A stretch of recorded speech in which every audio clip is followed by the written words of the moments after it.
H-Town, what's up?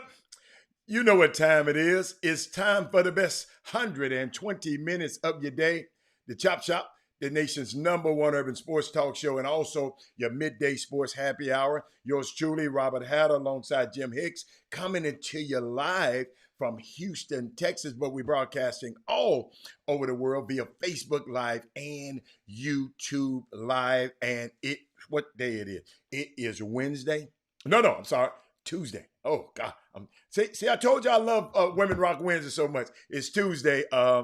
Great day. We got guests coming on today talking about the Patrick Beverly lockdown camp. They're gonna come in and talk about it. Let's be diligent about it. Do me a favor. Go share the show right now with your family and friends. Text your last 5 friends and let them know the Chop Shop is on right now. Tell them, hey, check the Chop Shop out. You might learn some that'll help you and your family, man. It's let me see. You know, I have to start off with my starting five. My starting five is the 5 people that we just affectionately call the starting five because they start the Chop Shop feed off. Or they're the first 5 names that comes up on my board here. And today they are Sonia Billingsley, Rod Wells, Thaddeus Moody, Mindy Collins, and Kim Jackson is in the building. And let me see who is my 6th person of the day. Chris Charles. What's up, Chris Charles? How you doing, sir? I just want to shout out to everybody. Daryl Anderson. Walter Yates is in the building. Walter Yates, remember, I'm going to call your name out every day except Wednesday, okay? The girls, they had a meeting and they told me that's what I got to do. What's up, Gary? Melvin Dews. Great message you sent me, and I'm gonna share that with some people today. Let me tell y'all something. This Chop Shop family, yo, we got, like I said, we gonna argue, we gonna debate, we gonna deep. But let me tell y'all something, man. We got some very, very powerful people all over the country calling me, trying to replicate it in their cities. And one person said, "Man, I can't get it done. I'm just gonna watch the Chop Shop." And it's just some things that's going on, and the things in the future. It's gonna get better, y'all. We're gonna be a viable force in this community. We're gonna be able to impact politics in our community. We're gonna be able to we're gonna be able to affect the summer basketball in our community, and we just gonna keep giving this information. And I know all of y'all not gonna get it at the same time. And some of y'all sit up here and say, "Man, I ain't got to listen to these Negroes. I know how y'all. I got it, but I'm gonna listen anyway. They might say something. They might say something I can use. I understand those attitudes. That's just the way it is. And how you doing, Michael Smith? Michael Smith with concierge scheduling. Medical Mike, we call him. Who is it? Jessica Brooks. I see everybody. Marissa, I see. Let me see. Tamika, what's going on? Tamika, you've been taking your glamour shots lately. I've been seeing what you've been posting. What else we got? Hey, Jess. Hey, Mate. All those high school kids. John Uri, y'all. All those high schools that missed the TABC event in Dallas last week missed a great opportunity. Yeah, okay. But we're gonna talk about that. We're gonna wait till Jimmy get here. But John Uri, let me put a while we're gonna talk about. I don't want to get into that yet. I want to let Jimmy get into it because I want to shout some people out. Melvin Dew sent me some yesterday, and I just want to share that with y'all. Let me look it up right quick. He sent it to me. Hold up, Melvin. I got it. Hold on. Let me just go to my notes right quick. This what I love about the Chop Shop. He just sent me a message. Melvin, I hope you didn't don't mind me reading this. He said we went to the Capitol. He went to Austin. He took the kids, his group on the trip to Austin University. They went to the Capitol, University of Texas, and other historical sites. He said, he was talking to me. He said, you said that you're going to do what you're going to do when the air is out of the ball. I always talk about that. Thank you, Melvin. You bringing remembrance to me. You know what athletes, what are we going to do when the bear air come out of the ball? They need a little help finding out. He said then he sent me a small video of the boys this weekend, the guys, the kids, and I couldn't play the video because Melvin, when you send me a video, I can't play it if you got that rap stuff in the background or somebody's copyrighted music in the background. It's got to be either just the kid's voice. I can't play music in the back. Shout out to Archie. Archie, thank you for understand when you send a video to us that I can't play that music in the background and shut the show down. But shout out to you, Melvin Dews, for looking for even thinking about it. I'm just glad that the things we do and say on the Chop Shop, that some people take it, because sometimes I ain't gonna tell you. I tell you the truth. I used to always give my son information a lot. I used to always give him information, right? And I'm gonna tell y'all, I didn't think he was listening until I got the chance. Now that he's a young man and out there doing and using these principles that I taught him, and I'm sitting there, I said he was listening, and I hope and I hope y'all listening sometimes, and because I listen to y'all, and but yeah, John Uri, we're gonna talk about. I'm just waiting on Jimmy to come on. We're gonna talk about the THCB, but I got some questions for y'all. Y'all share this show because this is important, especially for the people that live in Houston. I had the privilege of going by. They called me at the last minute, and I went by Herman Park because KTSU was giving their 50th anniversary. I didn't know 50th anniversary of KTSU, and they had a concert at Herman Park at the Pavilion. But I learned something. I found out I never knew, because I'm not from Houston, y'all. I never knew y'all call that hill Hippie Hill. The first time I've ever heard of it was this weekend. But I got a question, because some guys was telling me some stuff. What's up, Wesley Yates? Wesley Yates, man, I hope you telling your son how proud I am of him. Shout out to Wesley Yates. Every day I look up something, he getting another offer. I mean, shout out to y'all, man. Y'all been coming and supporting. I remember supporting Jimmy's events, and the young kid just plugging away. Doug Jones was championing for him, and everybody said, "Yeah, Juggy, from where you live." Man, let me tell you something.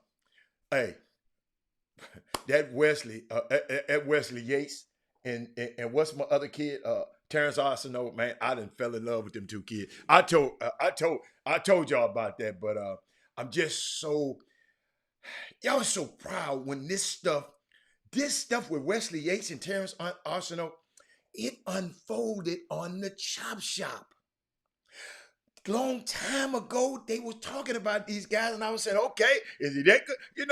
But let me tell you something, man. Hey, man, I'm so proud of it. I'm so proud of y'all because y'all are part of this community. His dad is a member of this show. I'm going to celebrate those young kids. But back to y'all, Houston people. Who've heard of Hippie Hill? Maybe we don't have no Houston people. If we don't have no Houston people, I'll wait till Jimmy and them get on, till the Houston people get on, because I wanted to know what the hell was Hippie Hill. Because they told me it's a lot of stuff used to go on at Hippie Hill. And they says a lot of babies was conceived on Hippie Hill. They told me a lot of people went to Hippie Hill that got busy. So y'all help me out. It's got to be a Houston native that was back there, maybe the younger kids don't know, but if you're from Houston, I want to know about Hippie Hill. Okay? Help me out, because see, Sonya Bennett, she said Hippie Hill go hard. Sonya, they was out there telling me, and I'm talking about, oh no, I ain't never heard of it. They said Hippie Hill had it going on. And what else I had for y'all? I got some more stuff for you. But let me know about Hippie Hill. Wesley Yates, no kin to Walter Yates. No, that ain't Walter Yates' kid. Matt Bird, that kid ain't no kid. No, Matt Bird, public service announcement. No, sir. Wesley Yates, the third, is the son of Wesley Yates Jr. He's on the feed right now. Not Walter Yates. They might be distant, whatever, but that's not his son. A lot of yeah, they was telling me about it. That's why they call it Hippie Hill. But I got something to share with y'all, man. And because I want to wait till Jimmy get on, but I'm talking to y'all. Let me talk to y'all. You know, I like to sit and talk to y'all for a minute. Share the show, because I'm not going to repeat this now. Y'all got to share the show right now. I'm going to give you a second. Hey, Tiffany, share the show. Let everybody get on. Everybody share the show. And listen, please. We almost there. Get your friends. Tell a friend. Tell another friend. Karen Thomas, I know how much influence you got. Go tell your friends to go to Chop. You on YouTube right now. Text your friends and tell them to subscribe. Share and subscribe to the Chop Shop. We almost to 1,000, y'all. Let's get there. Let's get there. We can get there together. So tell a friend, tell another friend.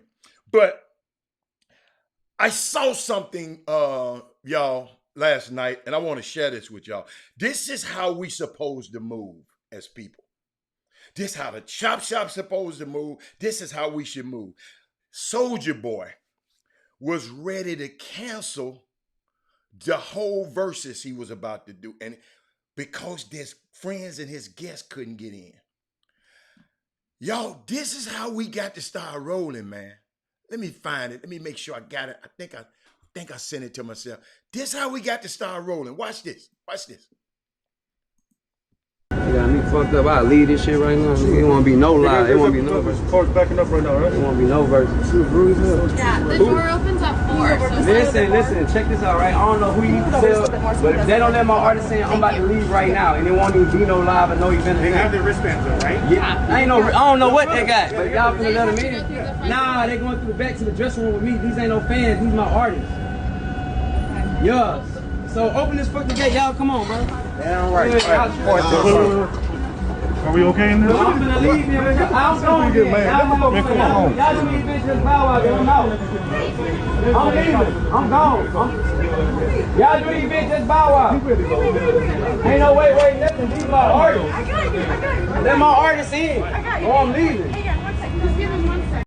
You got me fucked up. I'll leave. Did y'all see that? No, Matt, that's not funny, Matt. It's principles to that. Y'all let my people in. See, a lot of us would, hey man, y'all going around the front. No. That dude said, respect my people like you respecting me. They ain't no fans. My people, they with me. Don't send them in the rest of the way. You know, we got some people that'll just leave you out there.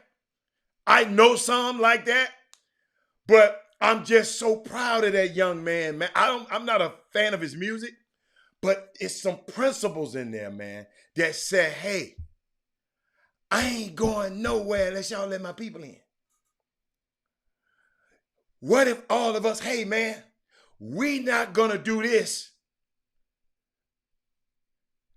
I don't give a fat rat's ass how many people he asked before he arrived. Trey Phillips. Notice I said the principle. I don't care. See, this the kind of shit that pissed me off. I'm going to put it on the screen. Why didn't he ask beforehand how many people he had coming to get in? That ain't the fucking issue here. Excuse my language. I'm getting sad about black folks being that weak. The principle was, if the verses ain't gonna go on without me. The principle is it's not going, not. Trey Phillips, you sound like one of them. Well, y'all could have told me ahead of time. We have power, people. Power. We got to quit being so damn weak.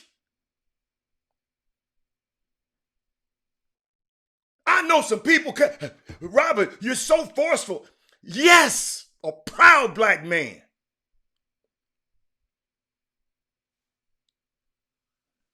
And I ain't scared to do this in front of anybody. In the boardroom, in the suites, or in the streets. But we'll never get to the suites if we keep being so docile. And Robbie Holland Hatter. Yes. I remember a time we couldn't raise our damn voice. Now that kid understood his worth. Soldier Boy. He understood. Think about that. Alfio V. Alfio, I'm glad you said that. They wouldn't, Alfio didn't get in with us? Oh, hell no.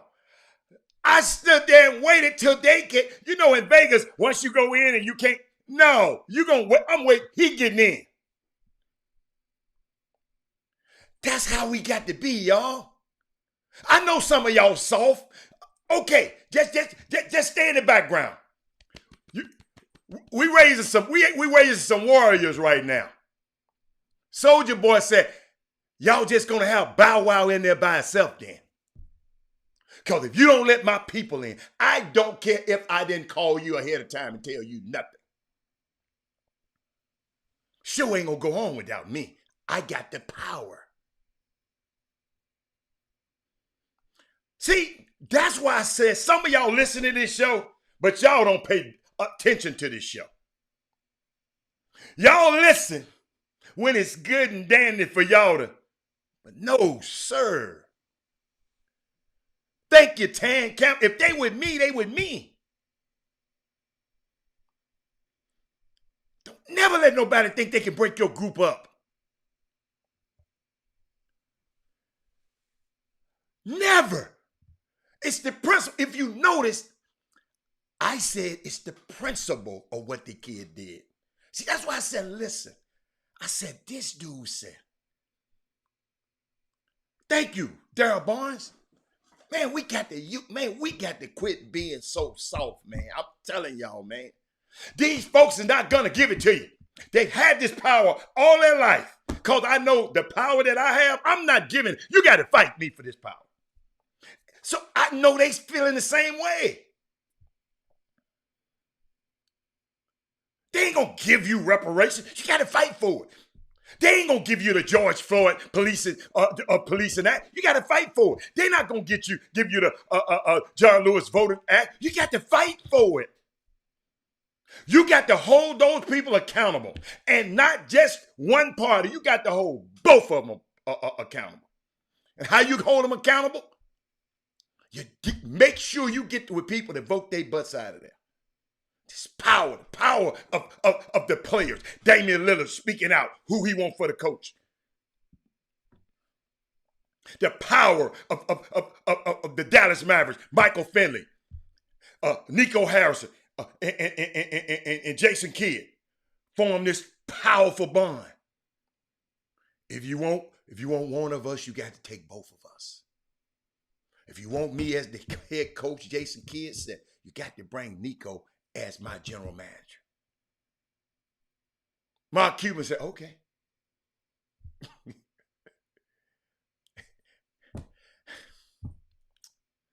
Just like we told y'all about in this community, in this summer basketball community that y'all are so enthralled by and y'all so crazy over and everybody's so crazy over. Y'all got the power. Y'all up here glad because somebody charge y'all $5 less at an event and y'all happy to go to that event. They charge you $5 less a day. When we should have we should own the whole damn thing. Y'all feel me? We just got we just got to do better, man. What's up, James? We got to be intentional about this thing, man. Man, I didn't want to go here today. But it just seemed like we sit up here and listen. 2 hours and a half, almost 3 hours yesterday. But guess what? until he take my passion away, I'm going to keep being on this show, talking about this thing and trying to make this thing work for us. And because I see, hey, Michelle, I'm going to play it to you know, I know some of y'all latecomers. I'm going to play it again because it's so important, the principles of it. I'm going to play this video again. Who is Jameson? You probably just got on. Check this out. You got me fucked up. I leave this shit right now. It won't be no lie. It won't be no verse. Car's backing up right now, right? It won't be no verse. Yeah, the door opens at 4. So Listen, check this out, right? I don't know who you tell, but if they don't let my artist in, I'm about to leave right now, and it won't even be no live or no event. They have their wristbands though, right? Yeah, I don't know what they got, but y'all finna let them in. Nah, they going through the back to the dressing room with me. These ain't no fans. These my artists. Yeah. So open this fucking gate, y'all. Come on, bro. Damn right. Are we okay in there? I'm gonna leave here. I'm going to get y'all do these bitches power out there. I'm out. I'm leaving. I'm gone. Y'all do these bitches bow out. Ain't no way, nothing. These my artists. I got you. They're my artists in. Oh, I'm leaving. Hang on 1 second. Just give him 1 That was a situation, y'all. I'm gonna do this quick because I don't want to rehash it in. Soulja Boy was going to do the verses. Him and Bow Wow. See, verses has then got so commercialized. It just used to be you at your place, I'm at my place, and we go on verses. Now they got now you have to come to a place, and now they stopping these guys, him from having his people with him. And he said, I'm not going in. You just do verses by yourself with Bow Wow. And we, Kenneth Lofton, have to understand the power that we have. Shout out to Kenneth Lofton, his son. I think they just touched down in Latvia. His son, Ken Lofton Jr. is going. Kenneth Lofton Jr. is going to play for the USA 19 and under, representing our country at 19 under basketball overseas. He's representing Houston. He's representing Port Arthur. He's representing the the Greater Houston area. And he's representing his family over there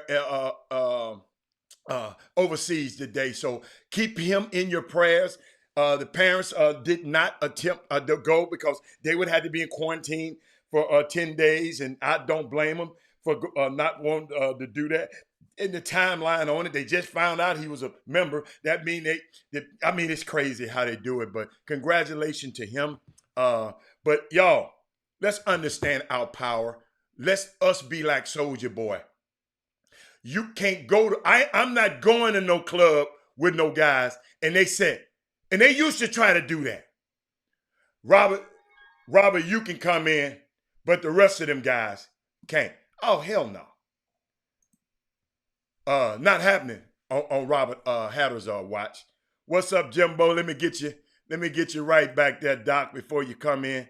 But great topic. That's something that, hey, y'all, listen to me. That's something that we need to practice here in our community. Look, I got Jimmy in there. Hold up, I'm gonna put me in.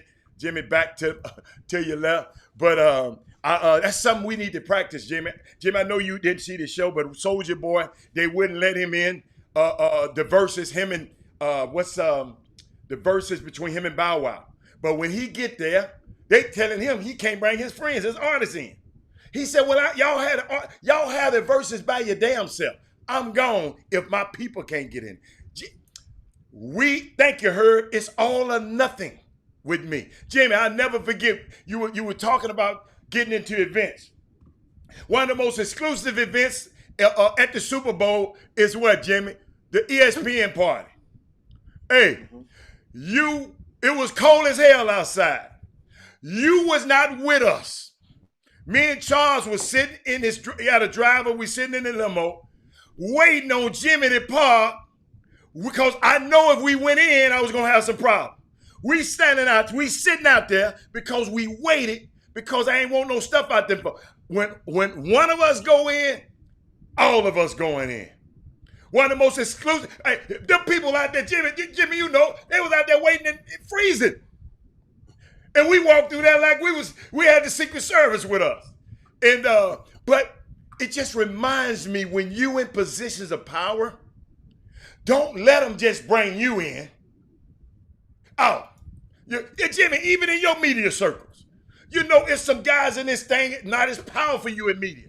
You got to start using your power because you ain't just that regular guy no more. Hey, this guy, I vouch for this guy. I vouch for this. He does this in this community. Hey, they good. See, what I learned a long time ago, if you a bad dude, they gonna do it for you. You know, you know how people go use your name? No. Don't use my name to get yourself in. Let me see how tough you are. Let me see on your name. So, I mean, this what we got to do. I love it. Soulja Boy, don't know he had a lesson. I never thought I'd talk about Soulja Boy on this show. And but Jimmy, back to you. Did you get the video I sent you? Which one? I sent you one last night because you thought Bruno Mars was the only one that had the flask. And I sent yeah. And the BET award goes to Hold on, watch this. Phil Sade. Watch them. They gonna put the flask. Both of them got flask on the tape. He put his in his. Yeah. See, you didn't see. Look. That's how they came on. I don't want to play too much because they'll get to messing with You gotta us. put it out. That's too Yeah, much. That's more than 2 seconds. Yeah, but that's but I know you didn't see him. Jimmy, I went back and saw what you saw.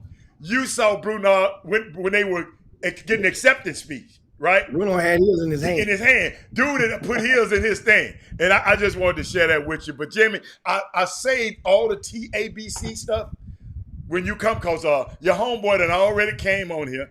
Let me put his comment on the screen. Nothing bad. He made this comment, but I'm gonna put it on the screen. Your best friend.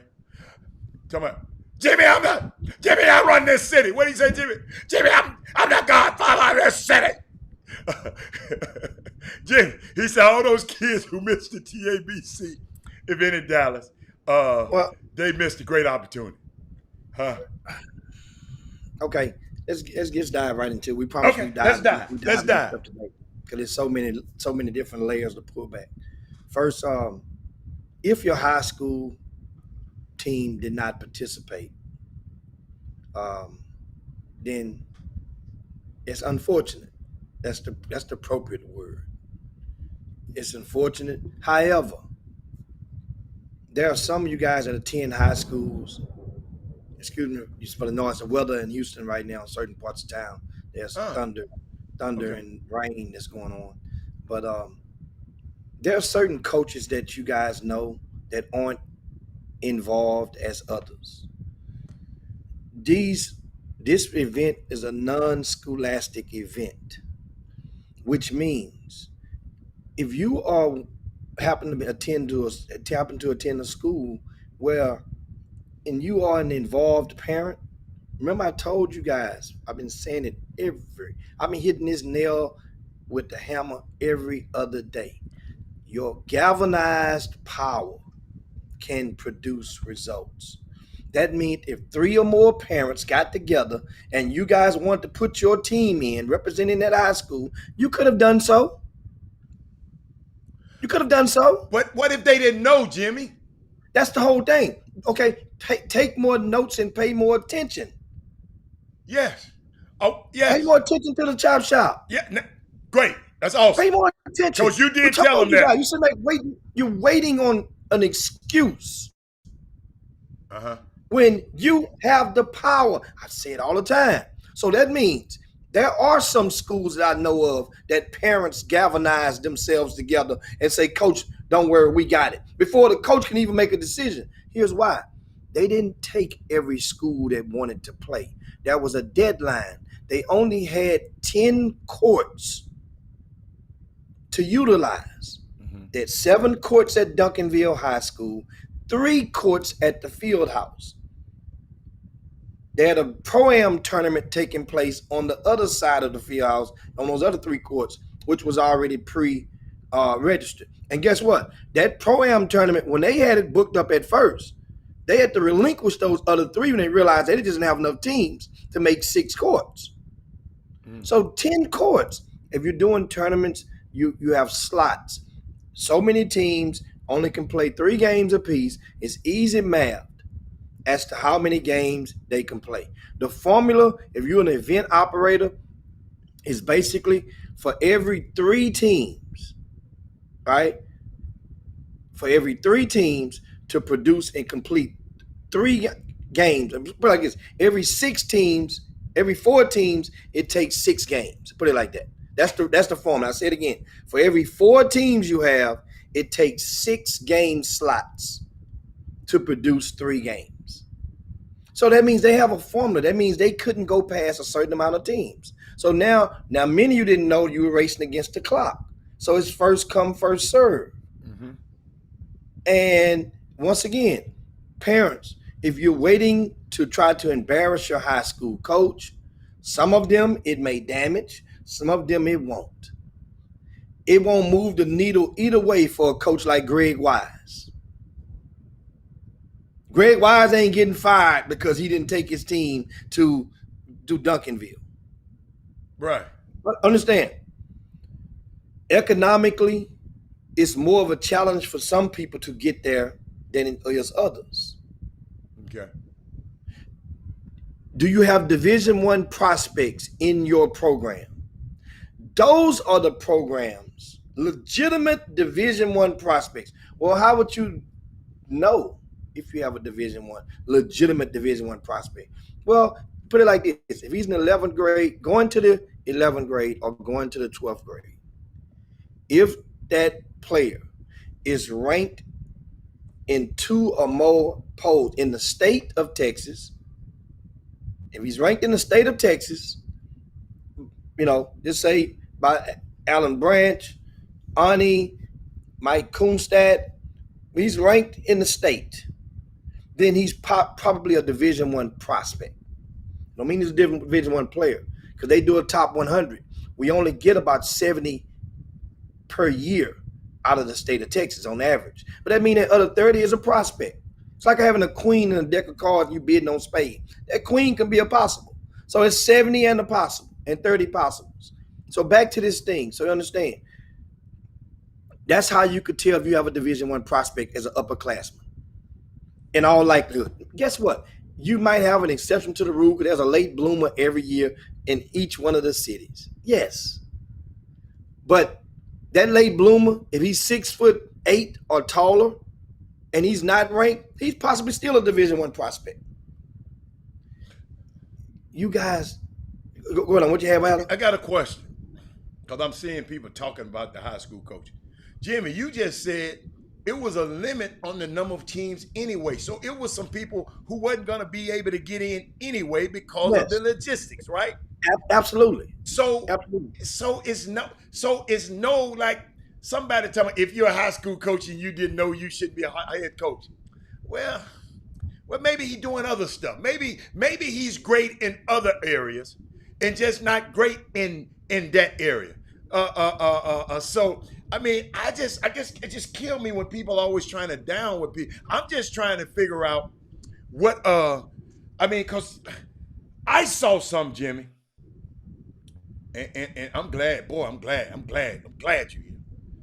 I saw some, just me. First of all, before we go any further, let me show the people what they missed, Jimmy. Hold on.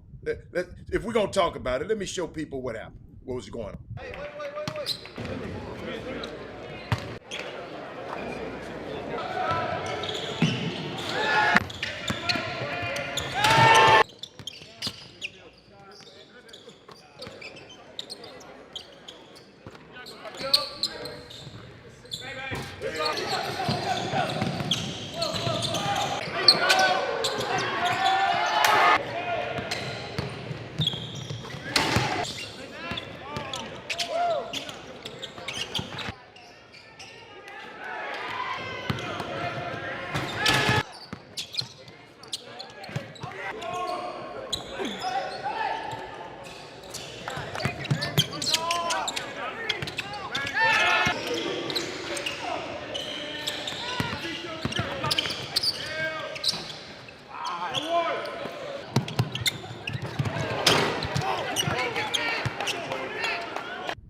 It looked good, Jimmy. It looked good. It looked good, man. I mean, you know, I don't know what happened, but what I thought about.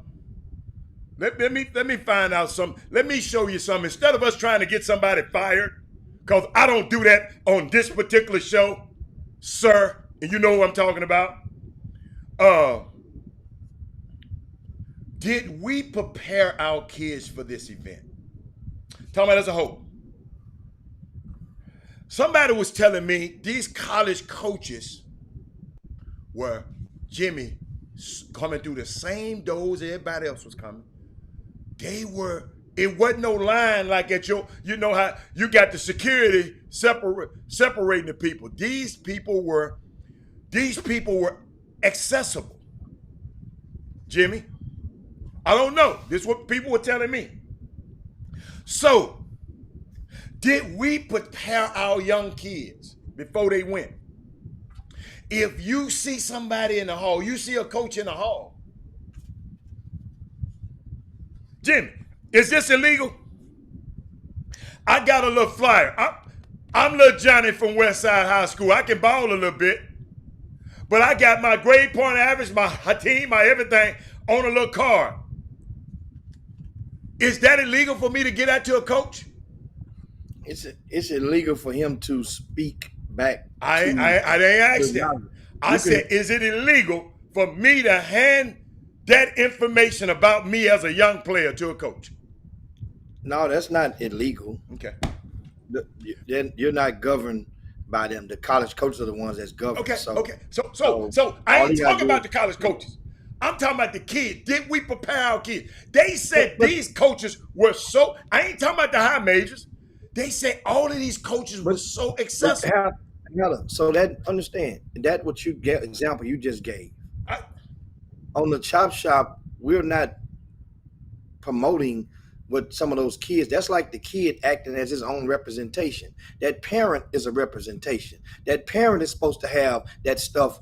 And that parent. But what if I'm in the restroom? My parent ain't in the restroom, and one of the coaches come next to me. The parent watching that game, and you know whenever little Johnny has a good game, if you play 3 games and your kid is already good, he's bound to have one of those games. He's bound to show up and show off. That's law of averages.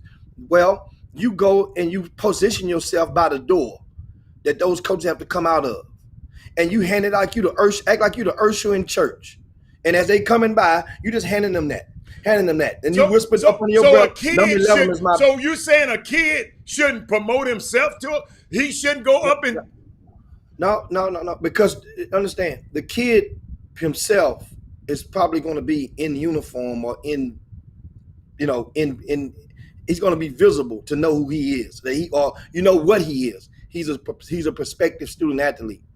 And in today's society with camera phones and with everybody being starstruck, let's say Penny Hardaway was one of those days. So everywhere Penny turns, there's a camera on him. Oh my God! Yeah. So therefore, if you got little Johnny right there, then little Johnny could be as he's stopping Penny and want to talk. Penny know he can't say. I just said talk to him. No.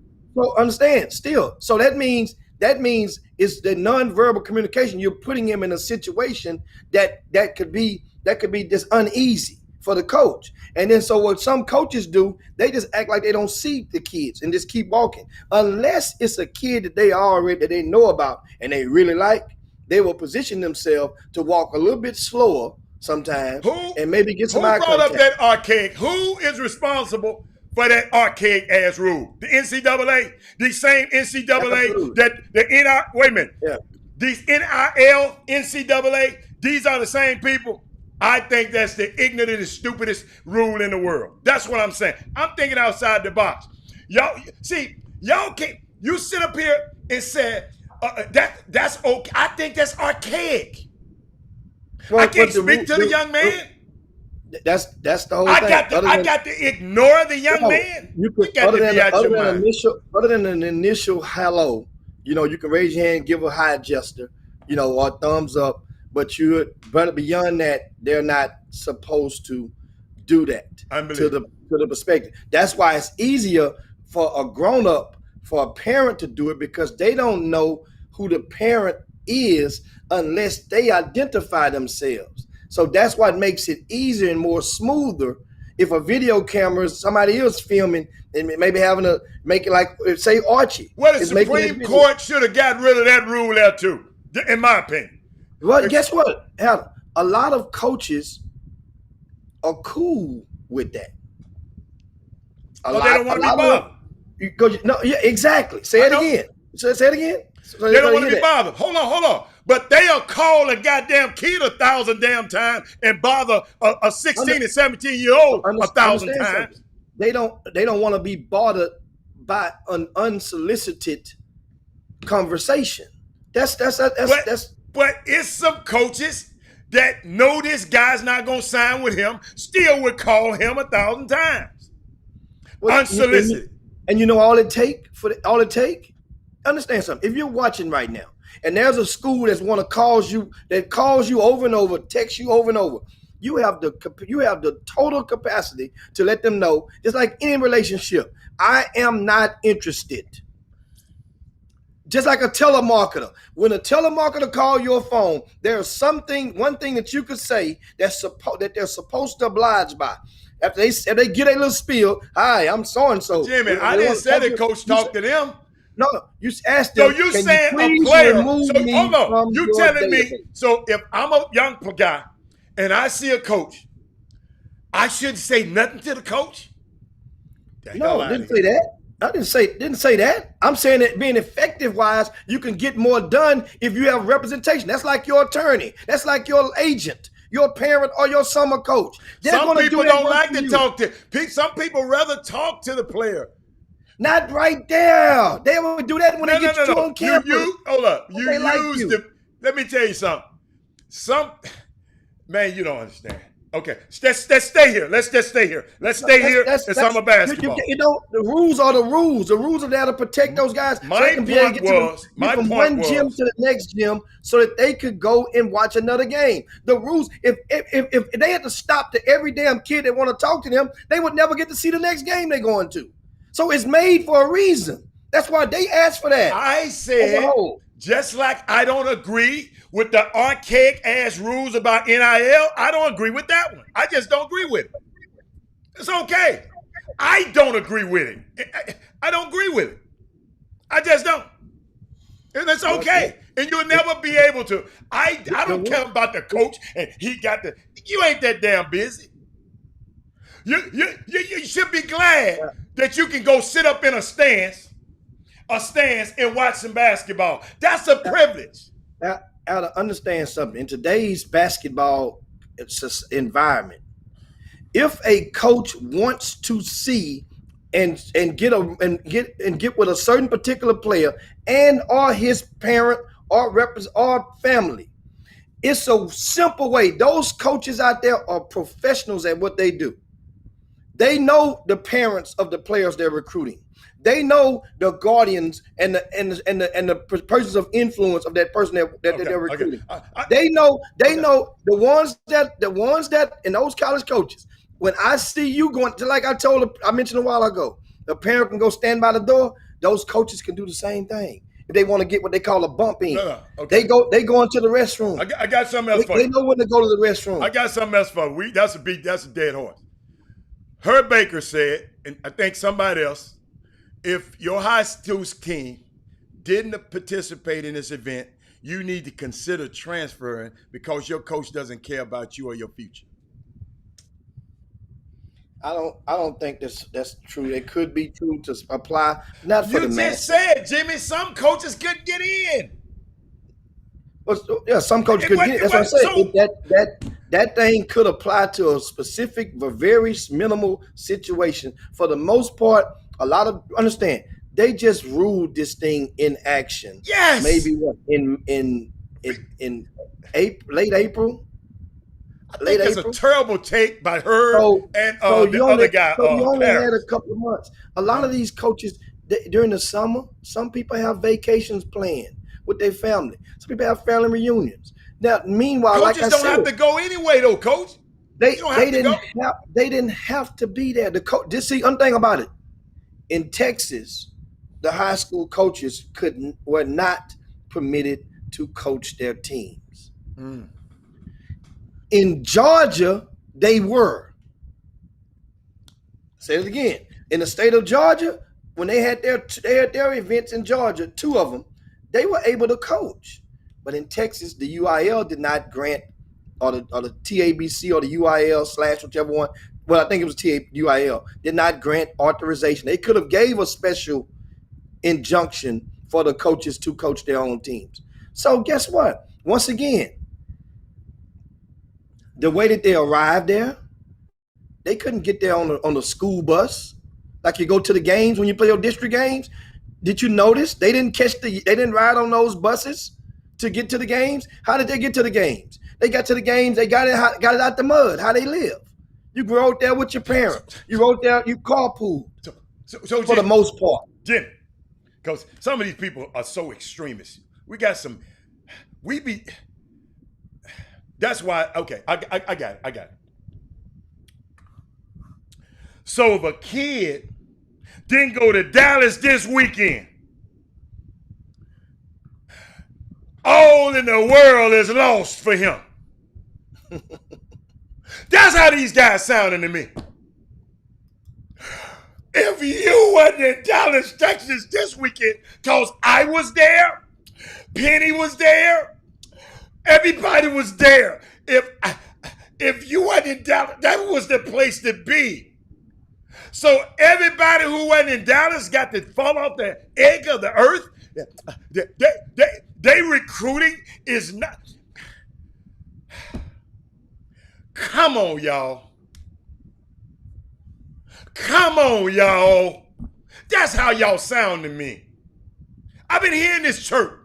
Not just with y'all. I've been hearing the text. If somebody called me the other day, if you was wait a minute, if you wasn't in Dallas, you ought to be shaming yourself. You should be shot.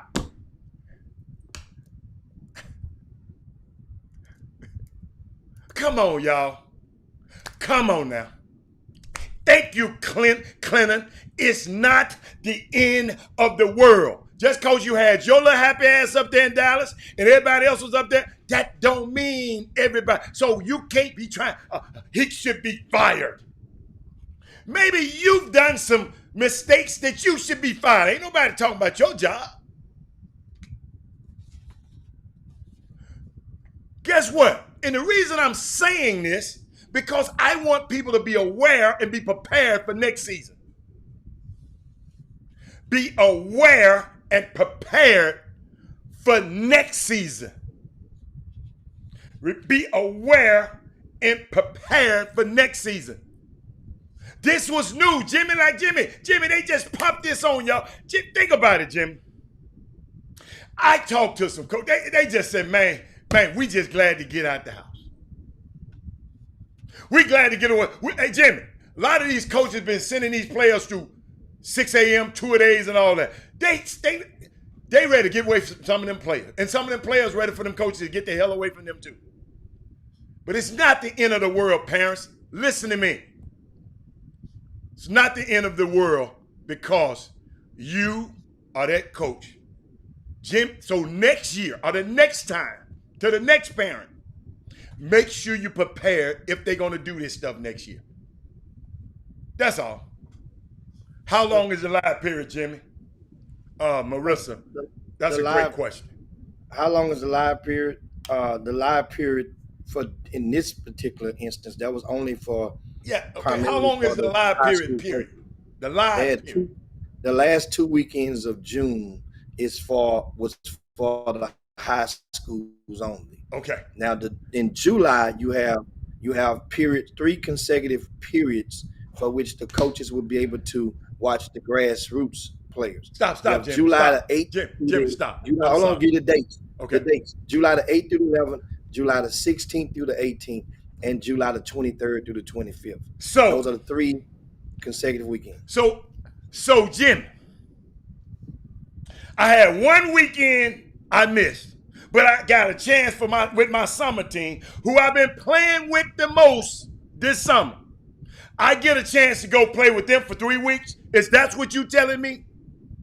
I'm trying to make it plain. I'm trying to make it plain to people. It's some people up here that might not understand this. Because there's some people on here think they know it all. So this coach, this high school coach who should get fired, Marissa Smith, he should get fired because he didn't send his kids to Dallas. But you got 3 more weeks to play with the team that you've been playing with all summer. Doug Jones, this is unbelievable how extremist some of these people are. I'm just letting y'all see how y'all sound. They should get fired. Evidently, everybody who said these guys should get fired is not a high school coach. Neither one of them. None of them. So all I'm saying, Jimmy, I just be trying to figure this thing out for these parents. Because guess what? Marissa, I was a parent just like you. Kevin Lewis, I was a parent just like you. So a lot of this stuff I didn't know. We didn't have the chop shop when Robert Hatter, the 4th, came out of school. We didn't have the chop shop. We got and we got people on here that won't even share the show. Won't go over to and subscribe to it on YouTube. But if y'all had been on this show, Jimmy told y'all a month and a half ago how to prepare for this up and coming thing. But we want to get coaches fired? Come on, y'all. Not on this show. That's Stephen A. Smith now.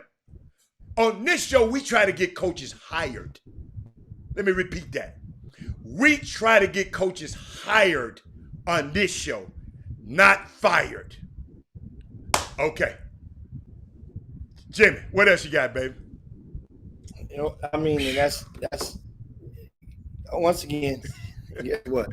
If you feel bad enough, then guess what? Transfer schools. Is that what you feel? If you feel the coach indirectly hindered you from going. Now, for those high school coaches out there who flat out said no early on in a timely manner when there was still, that's the coach. Now, I can understand. That's the one that you could be probably bitter at, or probably I would say disappointed at, because that mean he knowingly said no and didn't supply you with sufficient reason. Guess what? If the no meant, look, that's my grandmother's birthday, we always go up to the hills, visit with Mama, that's why I can't do it. Now, at the same time, those high school coaches, every one of y'all, if you have a basketball family, you ain't doing all the cooking in that family. That means you have an assistant coach that could have represented you. You had a second assistant coach that could have represented you and got some damn good experience being able to help. Also, the assistant coach could have helped. He could have coached. If he's part of your basketball family. I got a question for you, Jimmy, to add on to what you just said. So, Jimmy, I remember when this thing was first instituted, the state of Texas said no to it. Yeah, 2 years ago. 2 years ago, right? Yeah. So guess what? Think about this, y'all. See, I'm gonna take you. See, to know a man know his history. And Jimmy, it jolted me when you said this coach might have said no, and you can be mad at it. But guess what? The state of Texas said no. I didn't hear y'all say let's fire the state of Texas. Let me repeat that, Jimmy. Hold up. Let me give myself a little ding for that. 2 years ago, Jimmy, the state of Texas said no, like the coach is doing right now. I didn't hear not one person say, let's fire the state of Texas. Let's fire the UIL. Man, come on, y'all. But Jimmy, I know we got a guest coming up soon, but what else you got to do? We got a few minutes. Give you some numbers in regard to something somebody asked a question on. Okay. I think Trey Phillips asked how many teams was represented from Region 3 this past weekend up in Duncanville at the TABC showcase. That was approximately 36 teams from the greater Houston area made the trip. There was a total of 170 teams total that were present. Approximately 170 teams were present. They each played 3 games or as many as 3 games in the event. They used 10 courts, as I said to you earlier. And also another person asked, I can remember who, how many colleges were present. I have the official number according to the administration, and it said 280 colleges signed in. So that means you probably say give margin of error, another 15 to 20 might have just went through the front door as regular people. Those would probably be non-Division I coaches. Sometimes they don't have the budget because it was like $75 a day. And that includes the hospitality room. If I'm not mistaken, I'm thinking is what I thought I saw, that it would cost them to get in, as opposed to coming as a regular patron and you paying the $10 a day. You see what I'm saying? So some coaches don't have a budget and they have 3 or 4 coaches. One of them might go and get the packet. The other two that's with him might go through the front door as a regular person. And I've seen it happen before as well. And they'll share that one coach's packet amongst each other, as needed. So 280 colleges, which is a whole lot. There's not going to be an event that's probably going to have more coaches this in July, not in Texas. The Gasso may come close, but I don't think they're going to top the 280. You see, because it's possible, but I don't think so, because there's more stuff going on. And the thing about grassroots basketball versus playing with your high school is more coaches get more for their bang. For example, let's take any given school out of Houston. Let's take Beaumont United. They're the state champions. Okay, well, Beaumont United, the coaches to see Beaumont United, right? That means the Division I prospects they have on the Beaumont United team that are upperclassmen. They have Terrence Arsenault, who's a rising senior, Wesley Yates, who's a rising junior, and of course they have Porsche, who's a football star, and a lot of the basketball coaches know that he's a football star. So they see him and they might not take him seriously because they know he's a Power 5 prospect into the wide receiver. So it's like some people say, I'm going to waste my time with him. But he is a prospect. So that means to see Beaumont United is you're going to spend your hour watching them for those 2 kids. Well, here's how it goes in July. In July, if you want to see Terrence Arsenault play, then you also get to see Sam Bradford play, Bryce Griggs play.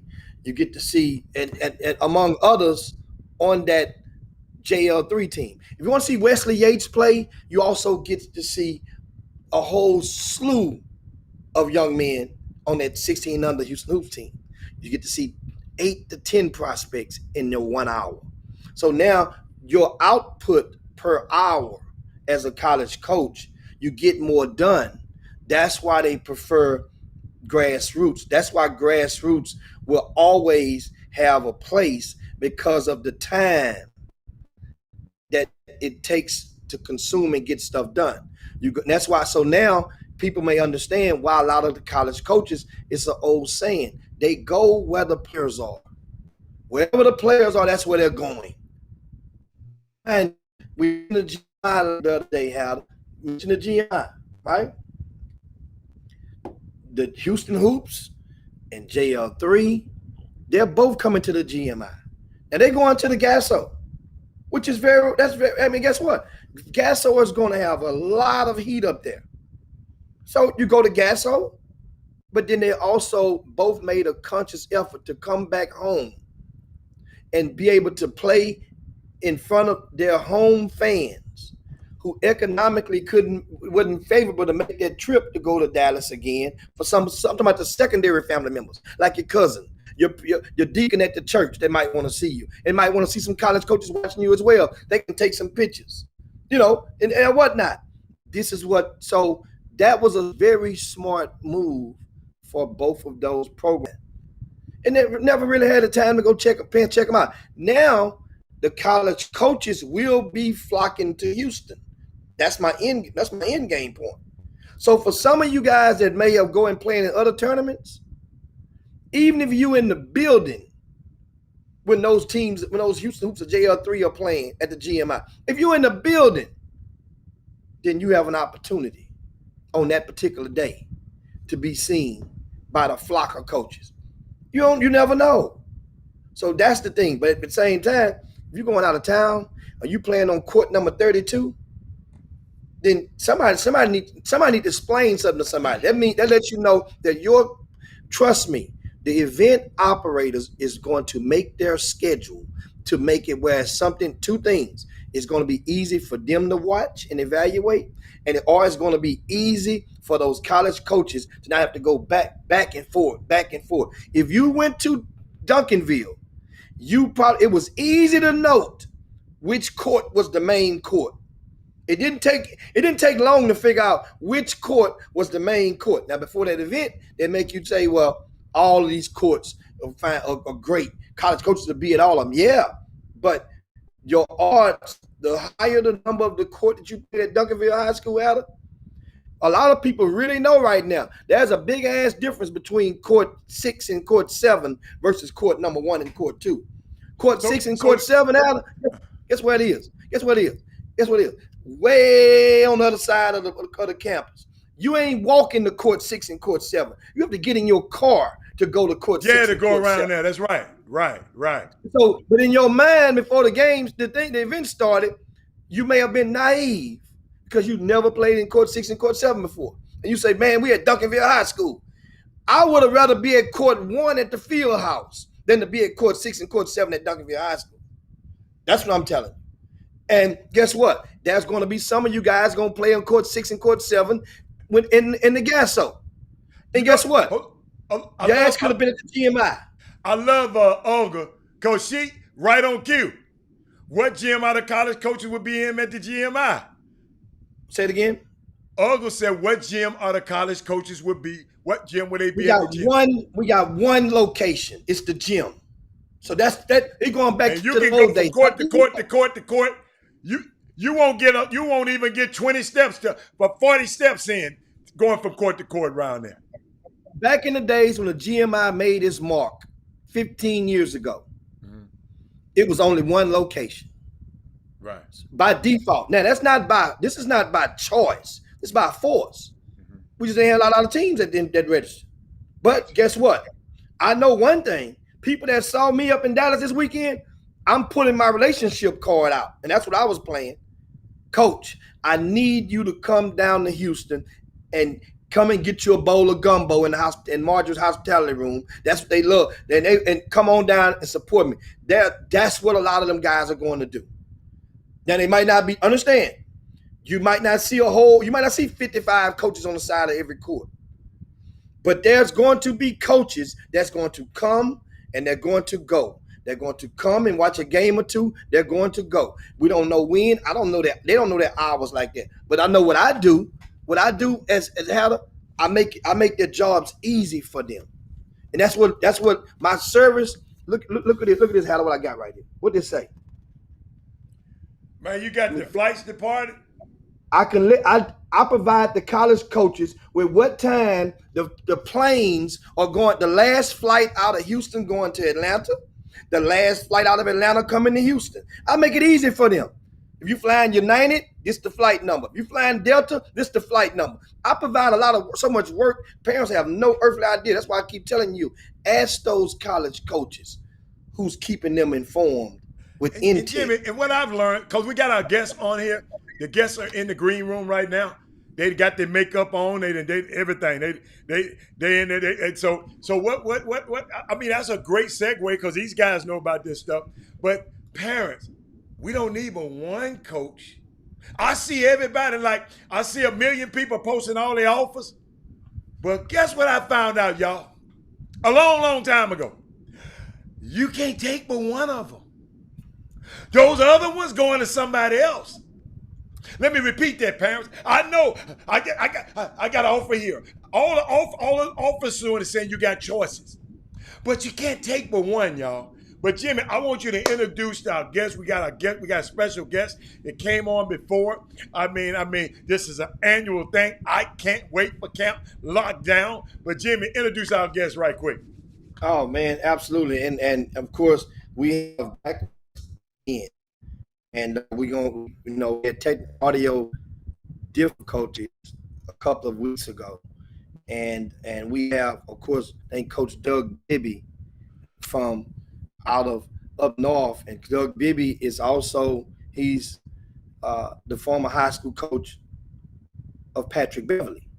And he assists Patrick Beverly's a lot of their camps that they do. And one of their stops is in Houston every year, which I co-sign.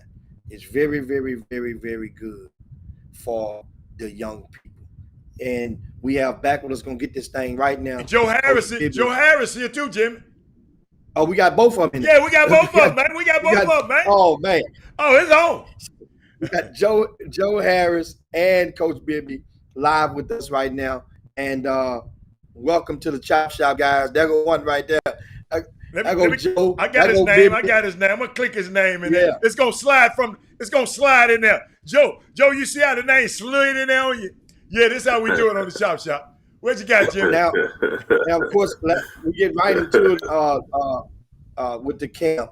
We'll talk about the camp in just a second. But first and foremost, let them know, Coach Bibby, your relationship with Patrick Beverly, as well as another one of his NBA teammates on the Clipper team. Tell them.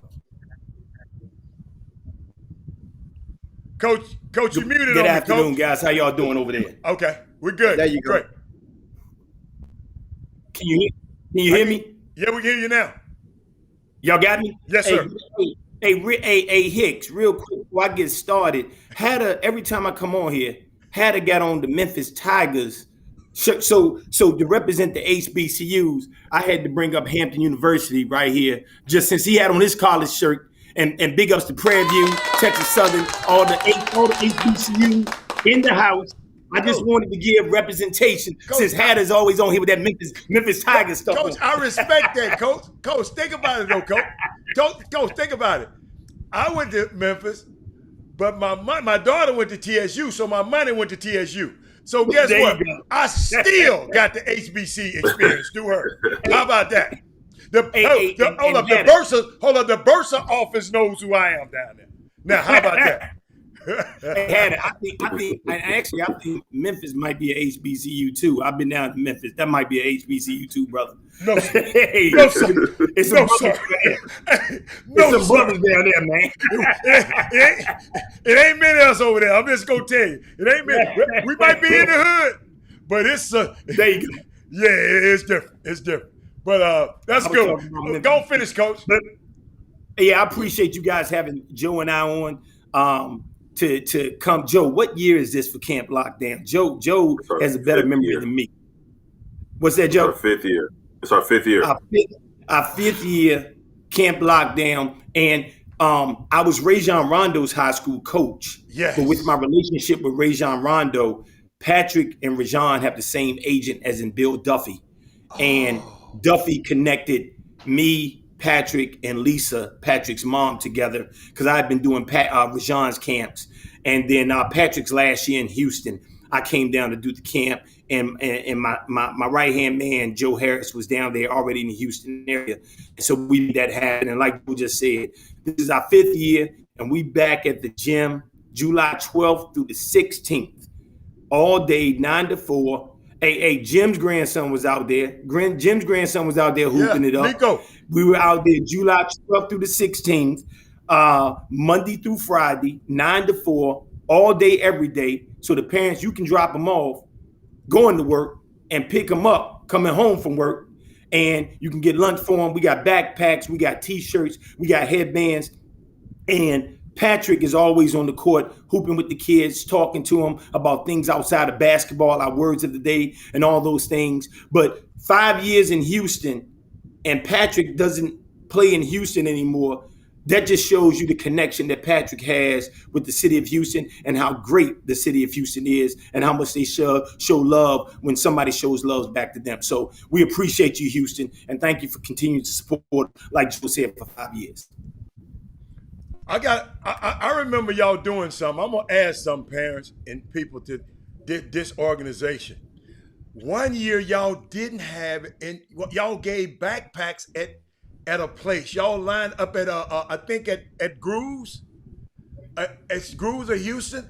What happened that year? Was that the COVID? What happened that year? Was that the COVID year? Y'all couldn't do the camp, but y'all said we still got stuff we want to give. What happened, Joe? Joe. Yeah, so we because of COVID last year, we still had all our stuff, and for all the kids that came to the previous year's camp or had registered for 2020 camp, we still provided stuff for them. In addition to the camp, we also, for the past 4 years, have been taking the kids to a Rockets Clippers game that Patrick pays for. Then we also allow their parents to come at a discounted rate through our connection with the Rockets and with Ms. Lisa. So, you know, Ms. Lisa and Patrick, with their giving hearts, we had a surplus of stuff that Adidas provided for us. And yeah, we set up Grooves. It was like a remote radio day, and we had the tent out there. We had the catfish and grits out there. We had, and it was very COVID friendly. You drive up, we gave them their stuff in the car, and they drove off. So, you know, it goes like Doug was saying. It goes to show not just the type of love that Houston shows Patrick, but the type of love that Patrick and Lisa show back to Houston. You know, this was his first big stop in NBA, and then he still keeps it home here. His family's here, so you know, there's no reason why we didn't want to do that. So big ups, Patrick. Big ups to Lisa. And we didn't let COVID shut us down. So we're gonna be back and better this year. You know, COVID hindered us last year. Not only that, Hatter, people don't know, we also did a free one-day camp this past spring for people who had signed up. So again, man, you talk about with Lisa, with Pat, with Coach Bibby's commitment, the Houston area. You know, we want to keep this thing rolling. So it's been very blessing to us, and we like to give back to the community as well. I got you something I want to share before you go, Coach. Do me a favor, ladies and gentlemen. Do me a favor. I want you to share this show. I want you to share this information because he's about to give you this information. Let me tell you something. Jimmy's favorite word is input equals output. Output equals input. Let's sell this thing out. Let's make it where can't nobody. They can't even. Standing room on people waiting list to get in. Houston, Patrick Beverly think enough of us to come and do this. Let's make sure, and I know these guys ain't told me to say this, but let's make sure this happens. Because guess what? What you say? Input equals output. Let's show Patrick Beverly and Miss Lisa, Joe and Coach Bibby, how much Houston feels about them. I don't care, call somebody, say y'all got to be at this camp.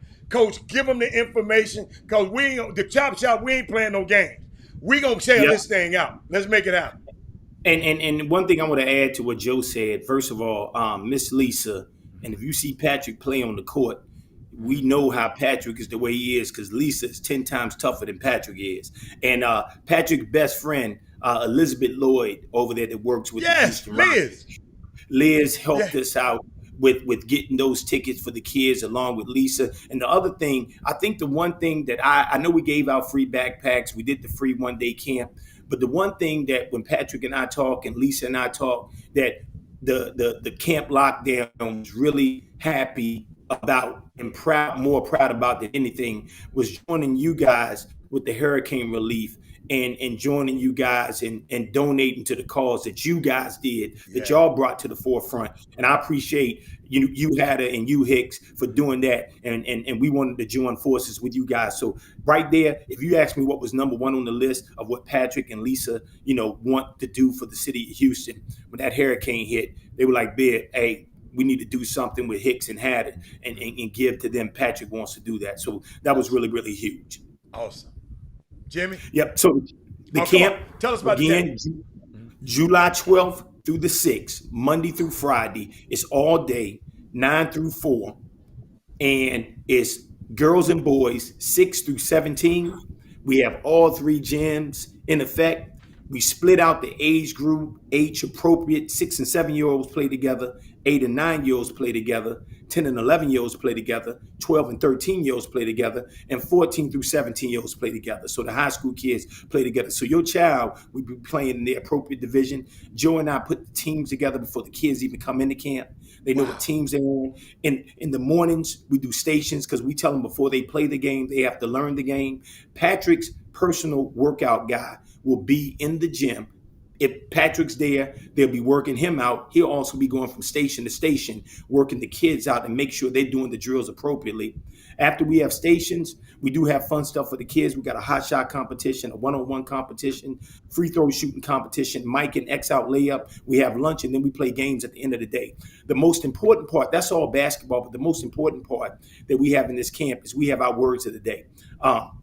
Joe and I have been fortunate enough to not only play college basketball, but also be parents and be teachers. And when we talk to our kids, in order to be a great basketball player, you have to be a great person. So we have words for the kids too. We have things that if my child was in this camp, this is what I would want my child to hear from the coaches that actually do the camp. So Monday, we talk about academics. Tuesday, we talk about rest and diet, how you take care of your body. Wednesday, we talk about work ethic. Thursday, we talk about teamwork. And Friday, we talk about character, who you are when no one's watching. So the foundation of this camp is not really basketball. It's being the best person you can be so you can be the best anything you can be. So come join us July 12th through the 16th, 9 through 4, Monday through Friday for an all-inclusive camp with Patrick Beverly and all the teachings that he wants us to express to the Houston community, giving back and basketball knowledge as well. And what's the fee for those and the ages for those who can attend? Yeah, 6 through 17, Jim. The fee is $250, and that includes all day, Monday through Friday, 9 through 4, backpack, T-shirt, headband. Now, you do have the option to bring your lunch if you like to bring your lunch. If you don't want to bring your lunch, we have a $5 option. When you come in, the parents can actually pay for lunch. Throughout the week, we have Chick-fil-A, we have pizza. And on Fridays, the huge thing, you only have to, if you want to pay for lunch, you only have to do it for 4 days. Because on Friday, Patrick sets it out with and Joe, if you can remember the barbecue place that comes in, brisket, the bread.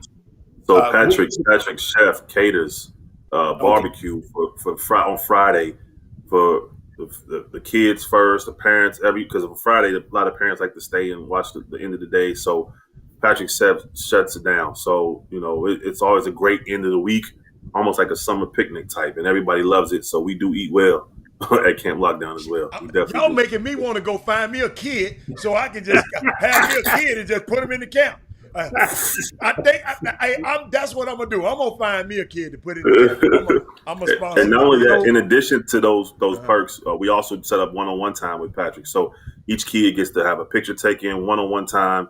I know that's important to the kid aspect as well. So they get a picture taken, autograph session. We build that in as well. So it's fun. It's fun filled. It's nonstop. They're gonna learn. They're gonna sweat. They're gonna work hard. End of the day, they're gonna be so tired. Take them a shower, go to bed, come back the next day. So we definitely do a lot with that 9 to 4 every day. Sandra said I can sponsor one of y'all. Jimmy get mad if I do that. Sandra, I can't. Sandra, hey, we ain't gonna tell nobody. I got him. Okay, but what else you got, Jimmy? Jimmy, let me tell you something. I'm just always so excited about this camp. This time, I'm coming. This time, I'm gonna come to the camp. I mean, y'all, I'm gonna rush back because I'm gonna leave here soon in a few days to go on a little, sabbatical. But I'm gonna rush back because my birthday coming up next month on July 10th.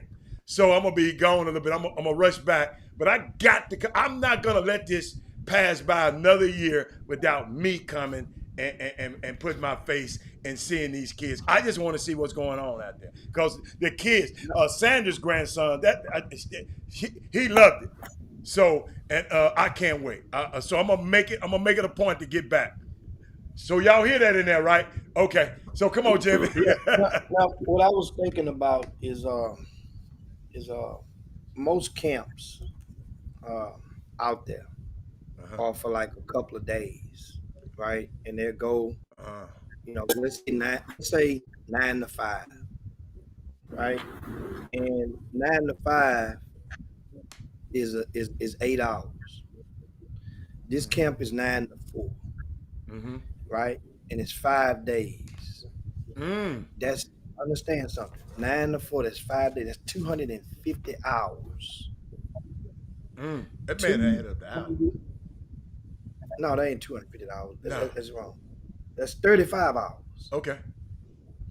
That's 35 hours, $250. Yeah, I know what you're saying. That comes out to about $7.15 per hour. That's cheaper than if you hired somebody to babysit your kids. Oh, of course. They getting to eat, they get a T-shirt, they getting an autograph, and they're getting a backpack, and they're getting influenced by a current NBA starter. Patrick Beverley's back in the starting lineup. Starter. Right? So you think about this. I mean, $7.15. I'm willing to go on the record and saying there's no NBA player, if you average out the hours versus how much the camp costs, and that's how you can get the average of how much it costs per hour. That's going to be a lower price camp than this. I'm willing to bet my right pocket that if somebody is charging, I'm talking about, there's some camp that has been free. If there's a fee for a current NBA starter, it's not going to be less than that. So that's a hell of a deal. I like deals. This is a deal. We know. And you get good products. I mean, like I said, to see him in there bouncing around, knowing those kids by name, Patrick Beverley is talking to him, and what it does is, especially after a year absence because of COVID, those kids, he high-fiving them, calling their name. I mean, and then, like I said, I remember when I went a couple of years ago, he invited those kids to email him. He said, I will personally answer every one of your emails if you have questions, if you want to talk about stuff, have school questions after the camp.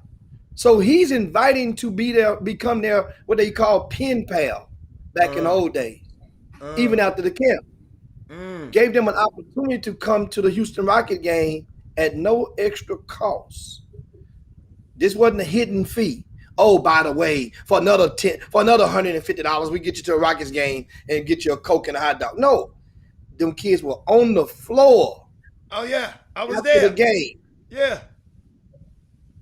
Nobody shooting around, Jim. Remember? Yeah, shooting around. Yeah, on the NBA court. Man. Yes.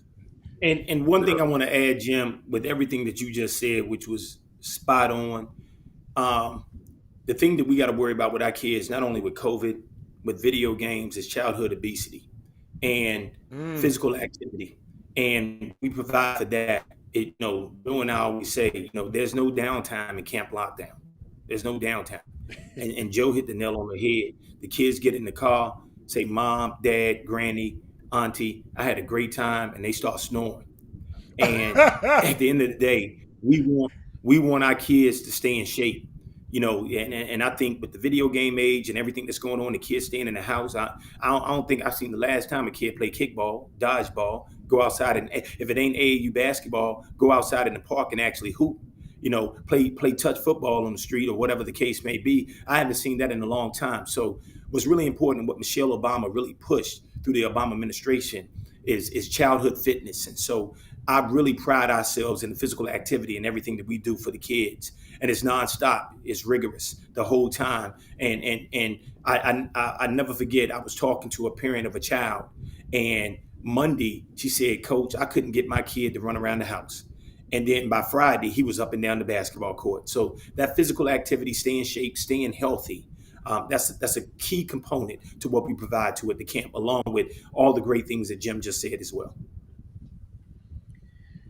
Yeah, man. So guess what, guys? Camp lockdown once again, July 12th through the 16th in Houston. the day after the GMI concludes at the gym. That's ironically the very same location. Mm-hmm. The gym, 2325 Atascocita, and that's in Northeast Harris County. And you guys make sure it's very affordable camp, very good camp.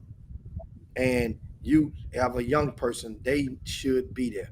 It's like I say, it's cheaper than having your cousin. If you have your cousin to keep your kid for 5 days during that week, you're gonna have to drop it like it's hot. You're gonna have to buy them all type of stuff. They're gonna hold it over your head at Christmas time. They gonna remind you every chance they get. I kept your badass kids. So they come there, let Patrick Beverly turn your badass kids into good ass kids. They're gonna be good kids. And after matter of fact, and learn how to play and love basketball. I got a unique question. This had never been asked before. Brandon Nickerson, her son Curtis, he wants to attend, but he's doing an internship. He can't miss. Is it possible for him to not come on time or leave early if he have to? I mean, he want to be in the camp, but he got an internship also. So Joe or Doug, is it any kind of is it possible whether y'all lock him in there because he can't be in two places at one time? He want to be at the camp, but he wants to be he has to go to his internship and he can't miss. What would you say to a kid like that, Joe or Doug? He can definitely come anytime. Like Jim said, this camp is 9 through 4, Monday through Friday. And one thing I want to add, go to camplockdown.com. All one word. Camplockdown.com is where you can sign up for the camp. You can see videos on the camp. You can read up on the camp. But not only do we have all these things for the kids, but we also make it convenient for the parent. That's the key to us. Because if the parent can't get off to take them, can't have time to bring the kid or pick them up, or don't have any other places for the kids to go after or before the camp, then this camp can't be possible. So we've had kids to say, "Hey, Coach Joe, I want my son to come Monday, Tuesday, and Wednesday, but we're going on vacation Thursday and Friday." That's fine. Or my son has to go to, and that's a great thing that he's going to. That other sounds like an academic situation, which we're not going to try to trump at all. So if they can do both, they can do both. If they can only show up for lunch each day throughout, that's fine as well. So we work with the parents and with the kids to make sure. So no, that doesn't. If you can only attend one day, right? That never happened. Yeah, but we allow you to do that, definitely. Oh, thank you so much, Brandon. She got it. The mama got it. So we good. Hey, Jim, what else you got, Jim? Joe? I mean, guys, of course, so much, and if you just tune in, Coach Doug Bibby. We have with him. Also, we have Joe Harris and Joe and Coach Bibby, who shared with us earlier that he was the high school coach for Rajon Rondo of the Los Angeles Clippers. Now, you've been watching these playoffs, both of y'all. Quite sure, of course, y'all rooting for the Clippers. And did you think that the Clippers would find themselves down 3-1 in this series going into last night's game? And you saw Patrick Beverly. He was the center of attention for probably some of the wrong reasons after last night. Give us your thought on that play that was the call that he received I think a flagrant foul for against Chris Paul. Well, of course, I didn't think it was a flagrant foul. Now, I think that's why Patrick mocked him and mimicked him. But, I can't see how anybody, Jim, I know you've been doing camps all over the country, man. You see talent all the time. I see you at the top 100 camp. You the OG there, and I know you know talent. And one thing, about Patrick, one thing these parents have to understand, especially when you're talking about AAU basketball, Patrick was a hell of a scorer in high school, in college, and overseas. Patrick was a scorer. And when he got into the NBA, Patrick found his niche, which is hustle, playmaker, defender, rebounder. You can get in the league by playing defense, young kids. You can get in the league by rebounding. You can get in the league by hitting hitting the open teammate. You can get in the league by hustle and effort and diving on the floor and playing defense. So first and foremost, I don't think that was a flagrant call. But what I really want kids to understand, because you go to these AAU tournaments and everybody wants their child to get up 30 shots, make 30 points. And one thing they got to realize is it's over 1 million high school basketball players, about 100,000 college D1 players, and about 426 pro basketball players.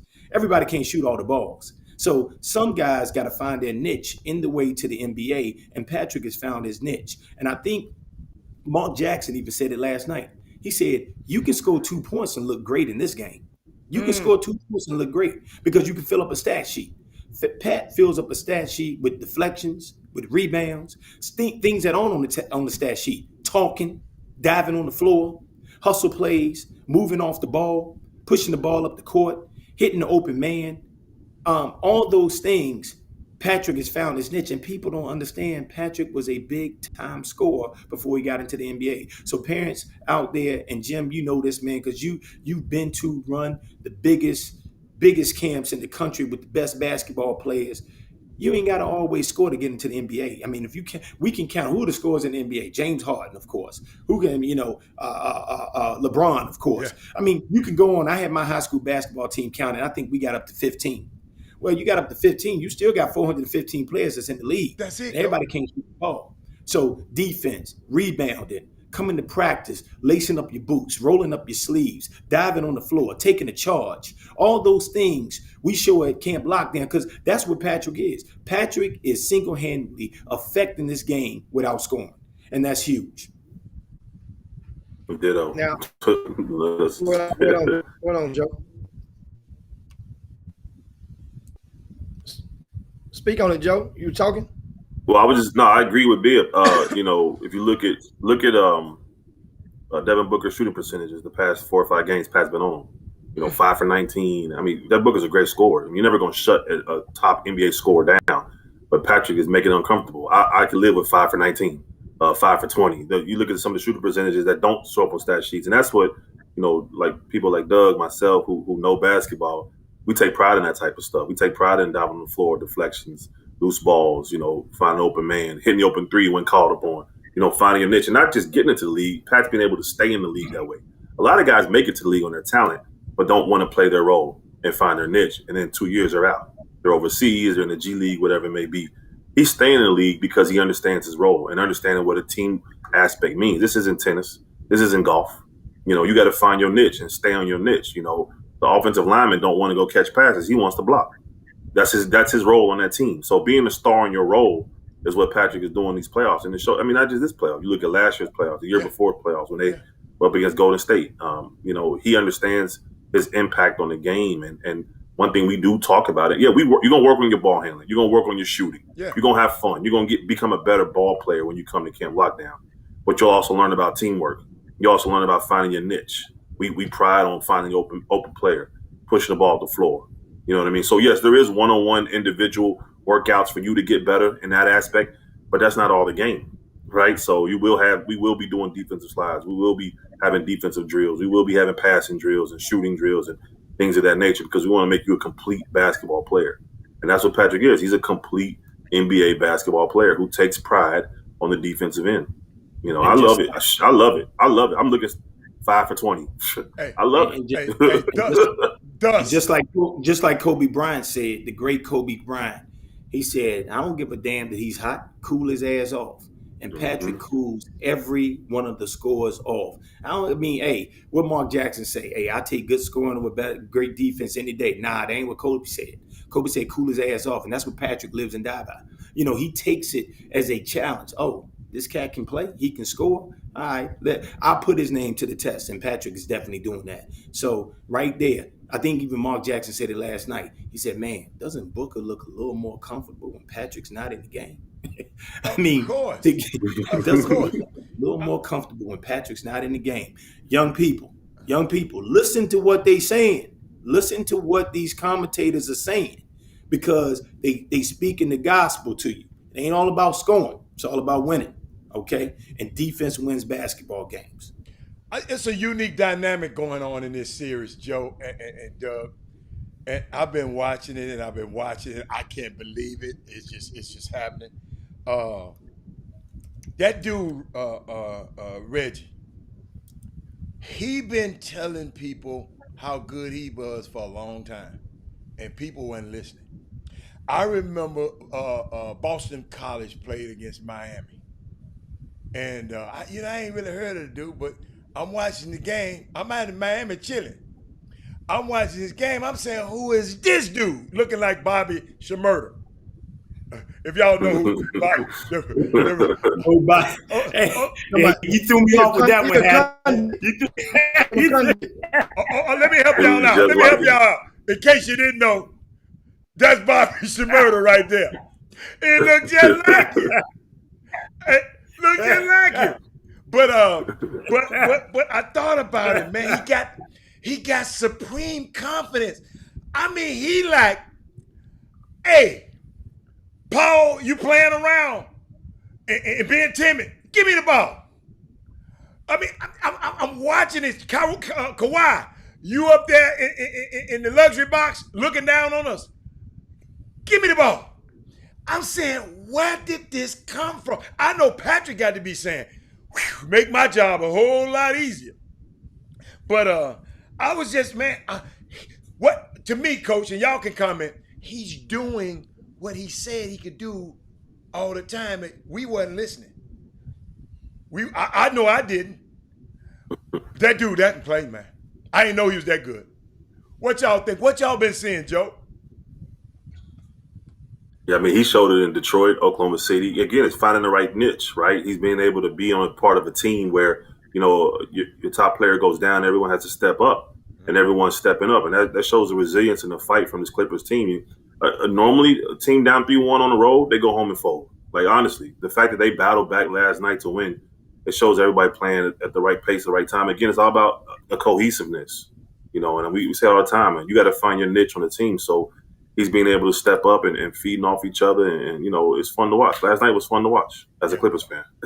So what happens now, Jimmy? What happens now, Jimmy? Because I thought, everybody thought Phoenix was finna go on. And what happens now? What's his name? Tyronn Lue said, we got him right where we want to. Yeah. We done won 3 in a row before. Yeah, I mean, but at the same time, you've lost at home against Phoenix before as well. So this game 6, this is not a gimme, just as game 5 was not a gimme. Both teams understand.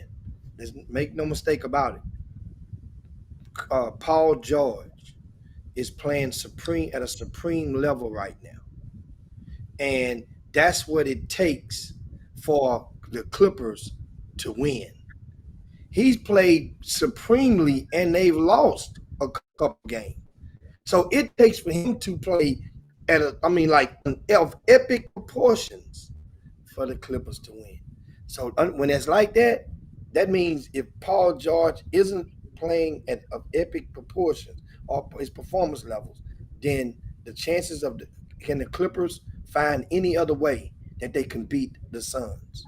It would need a combination of things for the Suns to lose. But you know what I'm saying? They can win different ways. Chris Paul can have a great game. Devin Booker can have a great game. You can get DeAndre Ayton can pull up a 20 and 15 if you can win in that facet.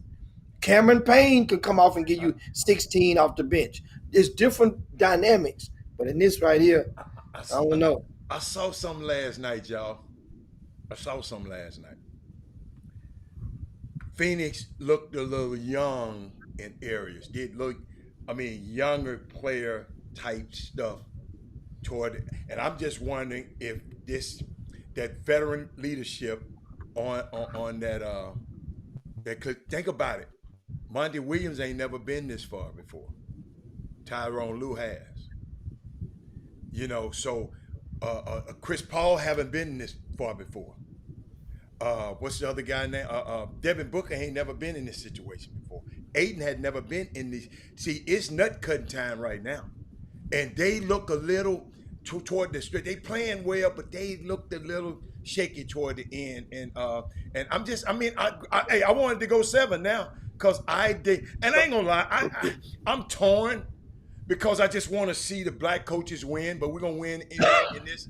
But I'd love to see. I mean, I'm just torn right now. I'm just torn between these two And teams right now. let's not forget about what DeMarcus Cousins did last night. Oh DeMarcus my Cousins goodness! came off the bench, Oh. and really, I mean, DeMarcus has always been an incredible player. People have forgotten.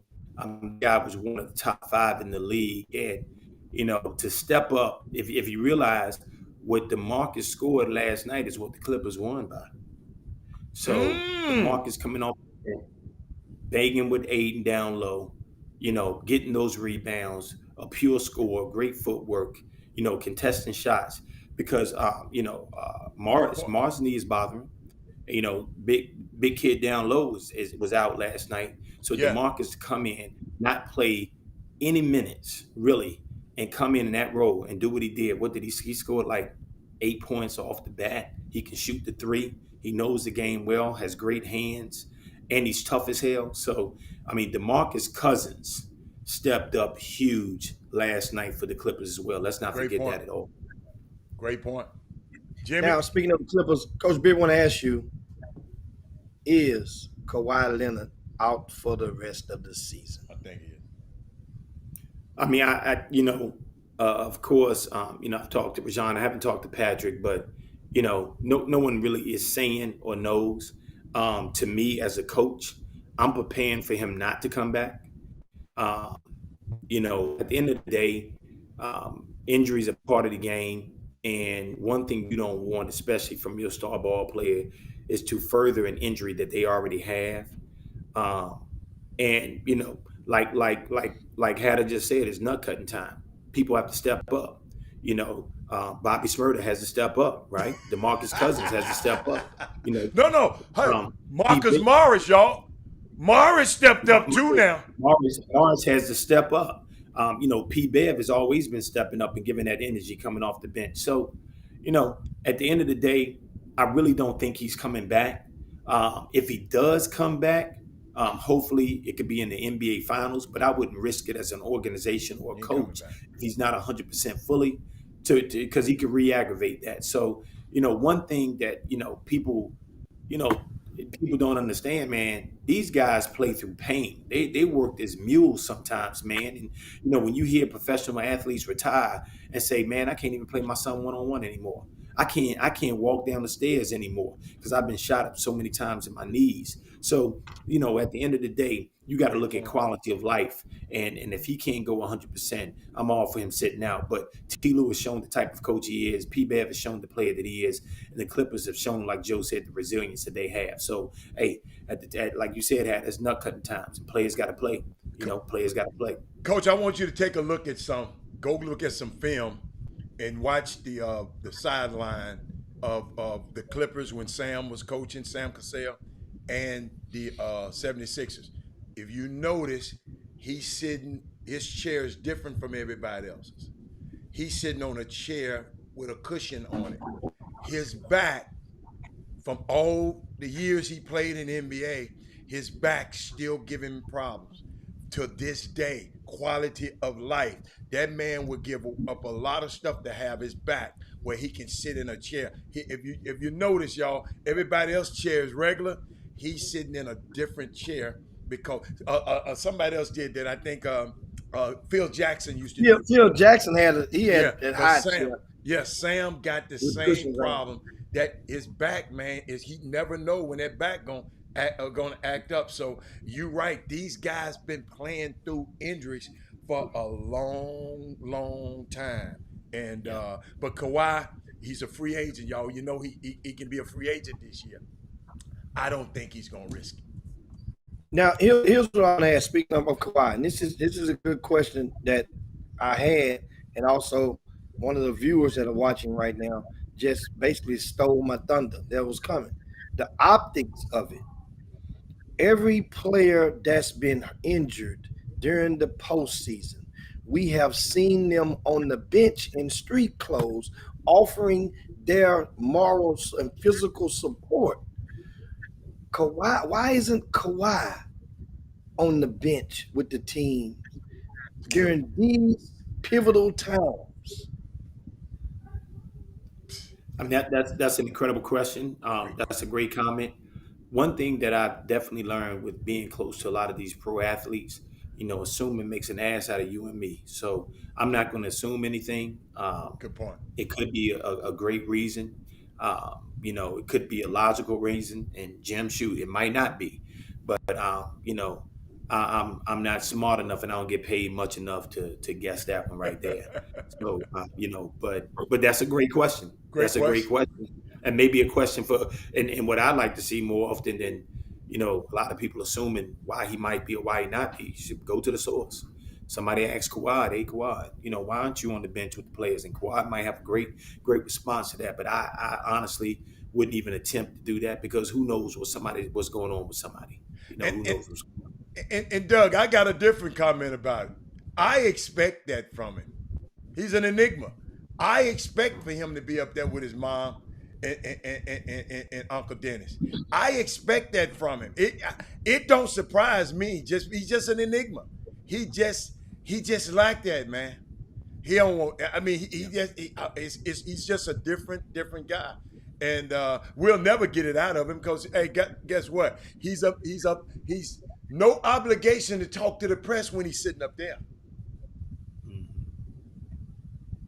Jimmy. That's the actions speaking. That's why I remember on the Chop Shop.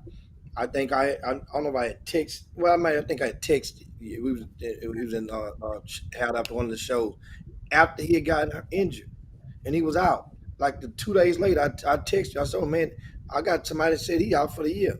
But my thing was, if they know he was out for an extended amount of time, then we going back. Remember, Kawhi is the poster child for the new term, for the term that was going load management. Mm-hmm. He's the poster child for that. And Kawhi, why not? If you're out for 2 weeks, why not just say you're going to be out for 2 weeks, or they say up to. Why not make it seem? They kept saying every game the Clippers would say he's not going to play tomorrow. Then they go to the next game. He's not going to play tomorrow. Instead of saying he's out for the rest of this series. Jimmy, I'm going to help you. It's a lot of concessions. Every team that guy goes on, it's some stuff behind the scenes. It's a lot of concessions. I talked to the people up there in Toronto. It's a lot of concessions be made for that young man. He's he's so talented, so they're gonna put up with it. But it's like, yeah, it's different. Not to talk negative about the kid. It's just that it's a lot of concessions. Y'all think James Harden had concessions here in Houston? Kawhi Leonard, oh my goodness. And we got to remember, from an organizational standpoint, they're going to do what's best for the organization. So, the organization might keep stuff in-house that they have every right to do. So it's no different than Thursday weekly quarterback report or running back injury report, right? It might be a day-to-day situation. Again, we don't know. And we don't want to speculate. So, from an organizational standpoint, they might be playing their cards to where he's rehabbing behind the scenes, whatever it may be. So, we're going to give him the benefit of the doubt that is a chance that he can come back in. But like Doug said, as a coach, you got to prepare who's dressed and ready to play. If you can give me 2 minutes, you can give me 20 minutes. Can you add value to us winning this game? And that's it. So, Go ahead. My bad, Joe. I was going to say, but from an organizational standpoint, right. That's all I was saying. Keep it in the house and do what's best for the organization as a whole. Absolutely. And to piggyback what Joe said, just like they said in the movie Hoosiers, my team's on the floor. My team's on the my team's on the floor. Ain't but 4 of them though. But they on the floor. I love that movie, Coach. That's my movie there, Coach. Coach, they ran that 4 corners, that North Carolina 4 corners. Oh my God, Coach. Oh, Coach. But I was just laughing, Coach. Wasn't many of us in that movie? Not to the championship game. Not till they played Ben Davis in the championship game. Terre Haute. All brothers in the field. What's the guy from Terre Haute, Indiana? Wherever he was from. Yeah, I remember that. Yeah, that's cool. Yeah, they played Ben Davis. They played Ben Davis in the championship game. Yeah. That's crazy, man. Hey, Naptown goes down Naptown. Don't sleep on Naptown. Baby. Yes, sir. Wow. From Naptown to Muncie. From Naptown to Muncie to Gary. All brothers that can hoop. They hoop. Yes, sir. Wait a minute. Where is my little shorty? who come in the game and end the game? What part of Indiana he's from? I know he played for IU. I forgot where he's from in Indiana. What's my little guy? Yogi? Yogi Ferrell. Oh, Yogi, yeah. He played at IU. Where he's from? He's from He Indiana. played at IU. I can't remember where he's from. He's from that, yeah. I don't know He for sure, been but he good was for IU. a long. He was good at 10 and 11 years old. We saw him we met him in the Nationals, and he been good for a long time. And I saw how he came and managed the last few minutes of the game. I said, okay, that's why he still have a job. They said he's from Greenfield, Indiana. Greenfield, Indiana. That's where he's from. Okay. So he's an Indiana guy, definitely. Okay. Like I said last time I was on here, I'm telling you, Kentucky and Indiana, they hoops, man. It's just the culture of it. I'm not saying they got the best talent, but it just means more than what it does in Texas. Like you know what I'm saying? Because those are small states. We have more talent in Houston than Dallas. But as far as culturally, basketball, there's better coaching there. There's better. They hoop, man, because it just means more, like how football does here in Texas. So if you ever get a chance to go watch a high school basketball game in Kentucky, I'm gonna do that. Or Indiana, I'm telling you, the LIT or the state tournament, you definitely want to see 10, 15,000 people at a high school basketball game. It'll blow your mind, man. I'm gonna do that this year. It'll blow your mind. Indiana, they got arenas. They only play on Fridays and Saturdays because it's the whole town shuts down and they show up. So it'll blow your mind, man. I'm gonna tell you, Joe. I've talked to some basketball minds in the Houston area, and they've blown me away with the knowledge of their game. So, it's some talent. Houston got some smart coaches, man. Yeah, Houston got some talent too. Coaches, it's talent and it's basketball intellect in the Houston area, man. Even with our counselors that work the camp, man, and we just sit. I'm gonna use the chop shop. We chop it up. Chop it up during the camp and just talk basketball. Hey, I'm telling you, sometimes I got to take out my notepad with some of the things that the guys from Houston are saying, because I got to remember that. I got to what did he just say? Well, repeat that, Jim. What the hell you just say? Okay, so I got to remember that. So the guys in Houston, they know the game of basketball. I mean, I know Texas is a football state, but there's some great basketball minds in Houston, and I've talked to plenty of them, man. So, and then the talent is unreal. The talent is unreal. Talent's unreal. Y'all know how to breed them down there. So now, of course, Coach Bibby, you guys just tuning into the Chop Shop. He coached Rajon Rondo in high school. Wow. And what is going through? You know Rondo. You speak with him a lot. What's going through his head after? It appears that he has been demoted since game 2 of this series. And how can he, as a player, be able to bounce back? Because the last time he played, he got 3 quick turnovers and, got a DNP last night. Can he bounce back and regain his spot in this playoff rotation? Well, also, what's the thing? Here's the thing. I always tell Rajon and tell people about Rajon that one thing that rivals his basketball ability is his intellect of the game. So if you personally ask me, Rajon hasn't lost his spot. He's in that film room. He's in the locker room. He's in the walkthrough. I mean, he's giving his knowledge. He's helping out T. Lou. He's talking on the sidelines. Yeah. He's talking on the sideline. He's sitting beside T. Lou on the sidelines. And at the end of the day, P. Bev is out there doing his thing. He's happy for P. Bev. Yeah. I mean, he's happy for P. George. Yeah. He said I talked to him. He said, man, cuz you got to DeMarcus Cousins be ready tomorrow night. I'm gonna talk to T. Lou. Be ready tomorrow night. You got to get in there and step up. So, to me, and I understand what you're saying, Jim. But I don't think he lost his spot in that program, because behind the scenes, those film sessions are just as important as that play being run the right way. Those chalk talks, those walkthroughs are just as important as that transition defense. Because what do you say? What do they always say? Fail to prepare, prepare to fail. And Rajon helps the coaching staff and is an extension to make sure that the Clippers are paid. So, and if his number gets called, it gets called. But to me, He's doing this job right now off the court and behind the scenes. And Jim, you know big time, especially with the top 100 camps and all that, the things that we actually do, behind the scenes when we at UVA and we in the film rooms and we're doing practices and we're doing walkthroughs and all those different things. So he's behind the scenes, definitely being a part of that team, definitely. And if his number gets called, it gets called. And if not, hey, he gonna get a ring too. And he's happy to get a ring, and he's happy for the team to win, because that's what it's all about. And Coach Jimmy, what's so unique? What's so unique about what you said? I hear his voice all the time while the game is going on. If you can, he got this little squeaky voice. Jimmy, he is talking more than Tyloo. Rondo is doing. He talk like. I hear the whole damn time. He don't sound like no guy over there pouting.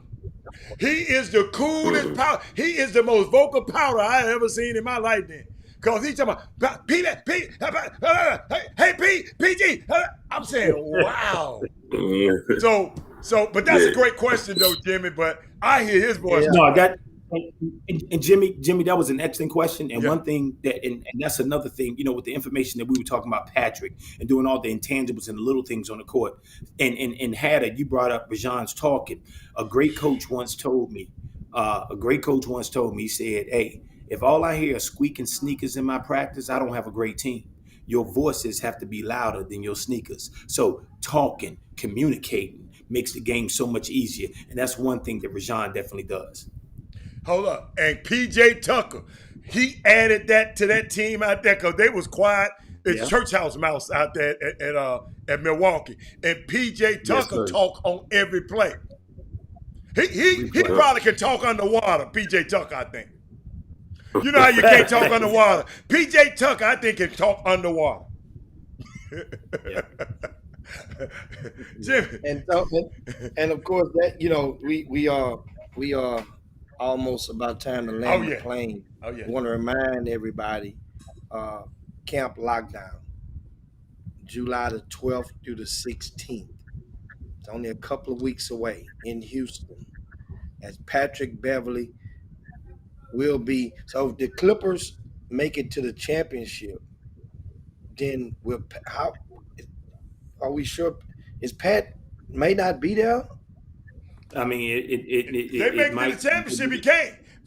I'd rather him be there. Now, one thing that we're actually looking to do, definitely if that's the case, is a huge Zoom call each day with Pat. Talking to the kids, doing question and answer. So we have some options. So I mean, I'll be honest with you. I hope he's not. I did for this year. I mean, because that man will stay at the camp for 5 days, all 8 hours, and he does his workout while camp is going on. So kids see he does his workout. What a pro workout looks like. But if he doesn't make it, I'm not mad at him because he's handling business right now. So, if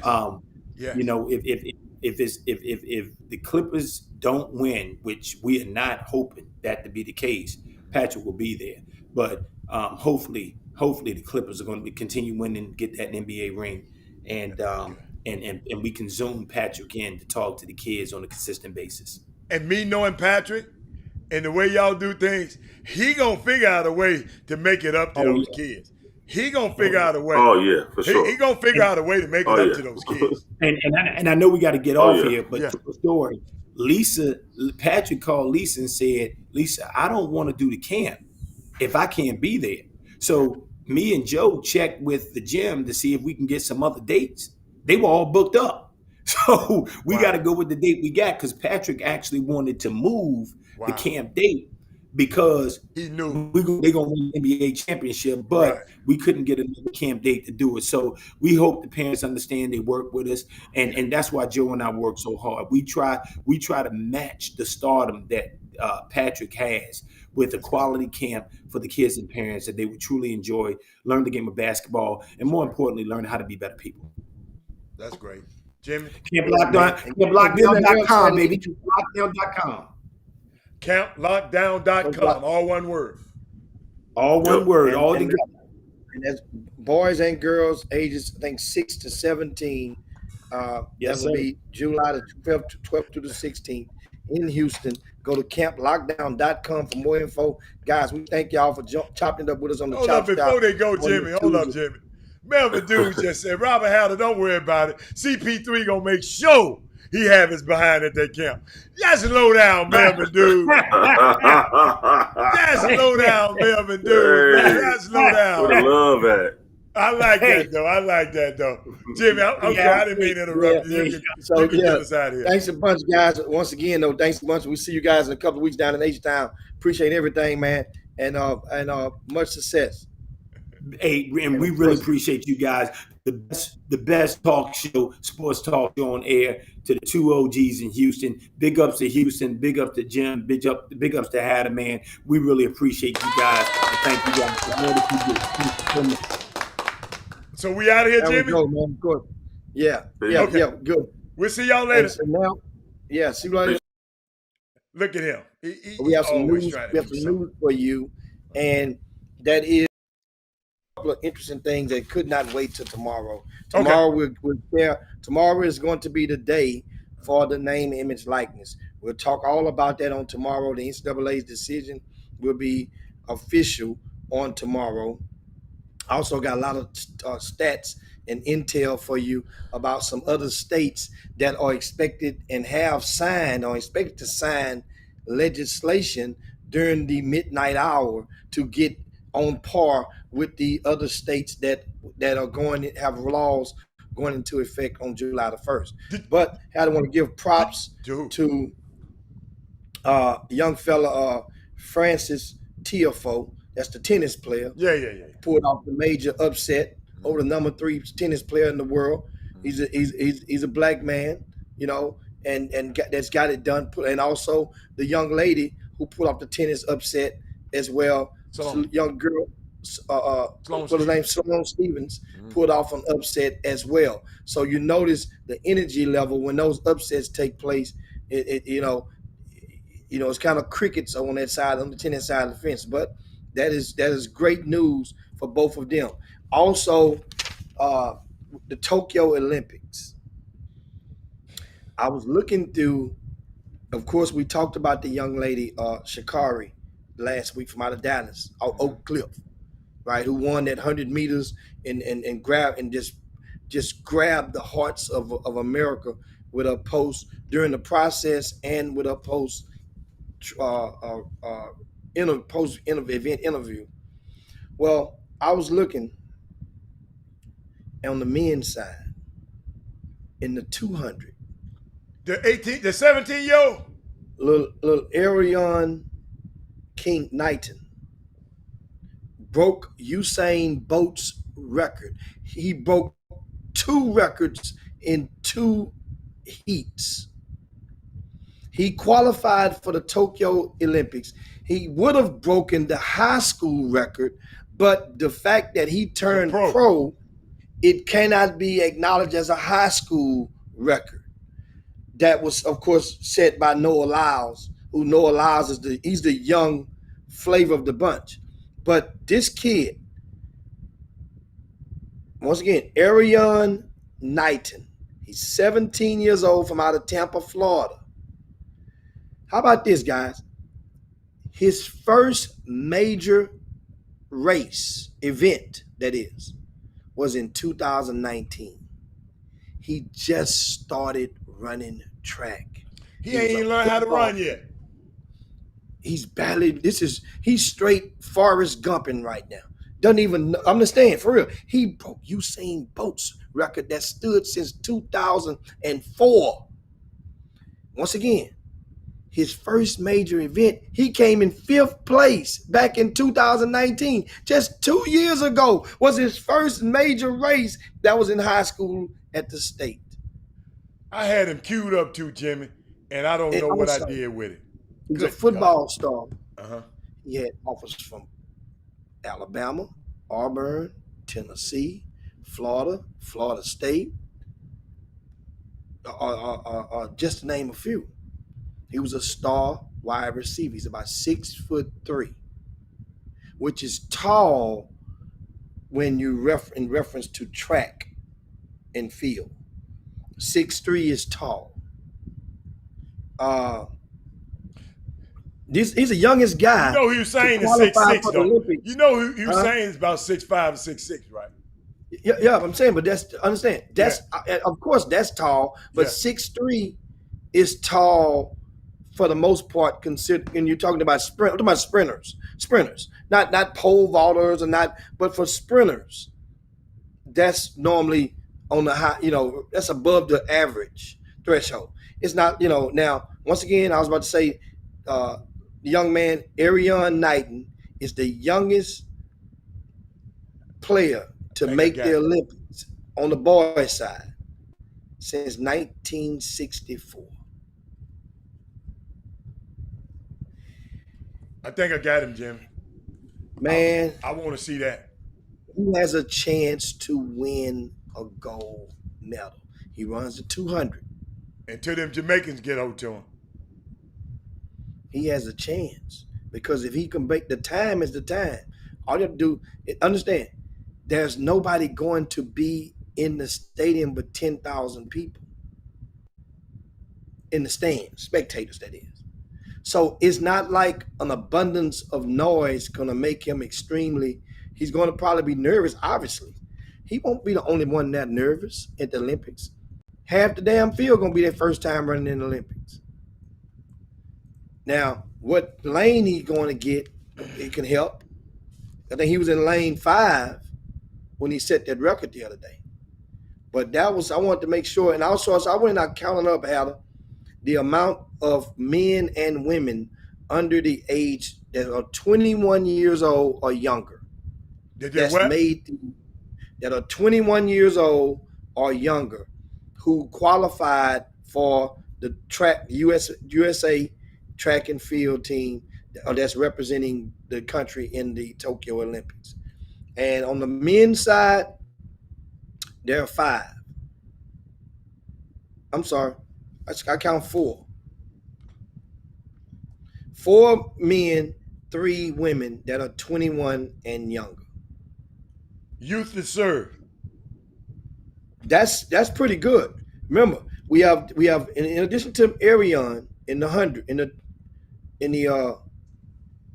the 200, we have Randolph Ross in the quarter. He's in the 400. He's 20 years old. We have Cole Hocker he's running the 1500, right? And in the pole vault, we have a 21-year-old Casey Lightfoot. Lightfoot. I like guys who be fast named Lightfoot.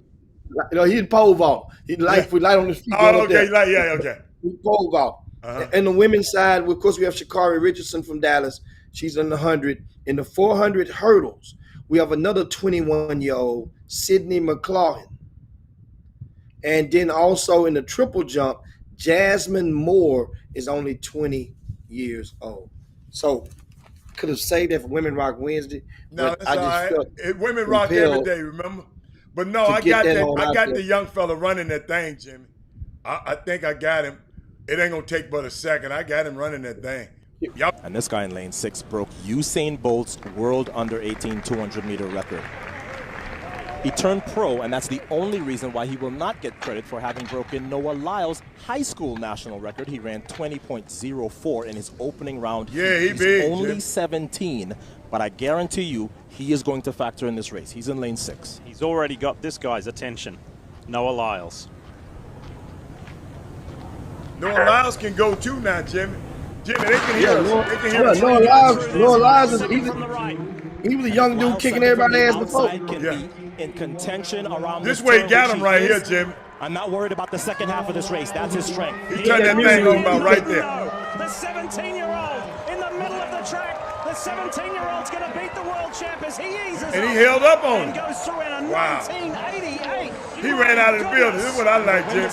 Wow. He gonna run out of the building. This guy in lane 6 broke Usain Bolt. And you know what I learned? I read up on him is that he, unlike most other young people in those moments, he doesn't grant interviews with many people at all. That was the reason he ran out of there. He was consciously aware. He did not come back. It was almost not mandatory, but it was almost like it's like like etiquette to go back to the NBC camera and get your post-event interview. He didn't do that. He turned that down. He doesn't do interviews much at all. His circle has him bred like that. So guess what? Where's he from? Tampa, Florida. I got something for y'all too. I did my research the other day. Y'all act like I said, did Sha'Carri run the 200? Y'all talking about she too short to run the 200. Shit, she won the 200 in other races in college. She has been running the 200. She just didn't try to do it in the Olympics. She is a 200 runner. Yes. Go Google that. Go Google it. You know, when I said, I Googled Sha'Carri, she was 10 behind her Coach Jimmy. She got closing speed. If you notice, she didn't start well, but she always close and separate. That's what you got to be good in the 200. She might be short in stature, but she got great closing speed. But she didn't attempt to do that in the 200. I guess I wouldn't be surprised with this young man if something eventually comes out along the lines of a soccer about mental health, meaning that he might not. Actually, it would probably be smart and wise for his camp to put that out there beforehand. That way now the pre-known fact will be out there. That way people won't get to worrying about, man, why he tripping? He won't give, because eventually y'all gonna tear his head off. But he got an obligation to talk to the media, y'all. And so this is something that's really, pay attention. That's all I can tell you on that issue. Lastly, our girl Serena has retired and forfeited her first round match at Wimbledon. She's getting over it. And wheels breaking down, pimp. It was tied up 3-3, and she has retired. Venus advanced, but Serena has laid it down. So know what that means, and they know it well. There's a lot of less black folk gonna be watching the Wimbledon, unless some Sloane Stevens and Tiafoe, the guy, can keep on and get on to that third, fourth round, fifth round, round of this thing. But anyway, guys, that's pretty much it on today. Like I said, we got a lot in the tank. We'll bless you with on tomorrow, and we definitely appreciate everybody from joining us today, and we appreciate you guys. If you hadn't done so already, you know the routine. Share the show on your way out the door. Give us a share. Let your timelines know about the Chop Shop. Let your groups know about the Chop. At least one group. Give us one group. Give them a share today to let them know that we exist. And then that way they can see for themselves. It's not that it's pretty good. Pretty good. Easy on their eyes as well. So make sure you come back and join us on tomorrow. We have a lot we're going to cover. Women Rock Wednesday. Women Rock Wednesday. We expect to have another guest, a collegiate coach, to join us on tomorrow. We'll see how this thing go, and we're gonna that way it can give a lot of intel that I have sitting over here about the name, image, likeness, and that conversation. That's going to consume most of the airwaves over the next 48 hours, guaranteed. There are people right now, student athletes right now, that have trademarked their names and their companies already. I've confirmed there's a few, and they are ready. They're like, you speaking of track and field, Hatter, on your mark, get set. They're in the blocks just waiting on July the 1st. I love midnight, the governor. 12:01. Hold on. I love that governor up there in Chicago. He said, look, this sign, and Jimmy, I got to share this with y'all because tomorrow it'll be too late. It was even talking about, hold up, y'all. I got it in here for y'all about even in Chicago, something is unique gonna happen in Chicago. Hold up, y'all. Here it is. Here it is. The University of Illinois, Jimmy, will host an open house event for local businesses tomorrow. The University of Illinois is going to host an open house for local business Tuesday at 6 p.m. to provide information and answers to questions regarding the NIL, which is set to take place on Thursday. The AD and the Brad Underwood will be the speakers. Jimmy, they getting ahead of this thing. They saying local businesses, all y'all in Champaign, Illinois, come to this meeting. I'm gonna show you. Let's go. So I guess, hey, we need to do that in Houston. Well, guess what? I'm telling you, I got a lot of intel. I talked to a lot of coaches about this throughout the last weekend in Duncanville. I was talking to different coaches from different conferences. And what I did learn is that one thing in common, pretty much it was your larger schools, larger budgeted schools. That's what I mean by larger schools. All players have been required. The school is helping them. Each of them, their name is being LLC'd. Every top program, each player, his name is going to be operating that's like they're running their own business. Their name is a corporation. The LLC. Entity that you can't sue. You can't sue the LLC. So that way, if a player doesn't show up for an autograph, remember I asked that question last week. It's one of the good questions. What if we got an autograph session signed up and the kids be kids and he's playing PlayStation somewhere? Well, you can't sue him. But so then you mess it up for the next guy. So now what you could do is they're going to have probably there's a market. If one of you technology geeks out there want to get together, I got a hell of an idea. Let's go. We can put it out there. We can put together an app that can give ratings of how many of those kids show up for stuff, how many versus how many of them don't, and then that way we can give like a consumer report on that. We can make a little bread on that. Come on with it. Hey, put the chop shop in there, baby. I gave you an idea, and I swear you better not run off with the idea either. Come and see you.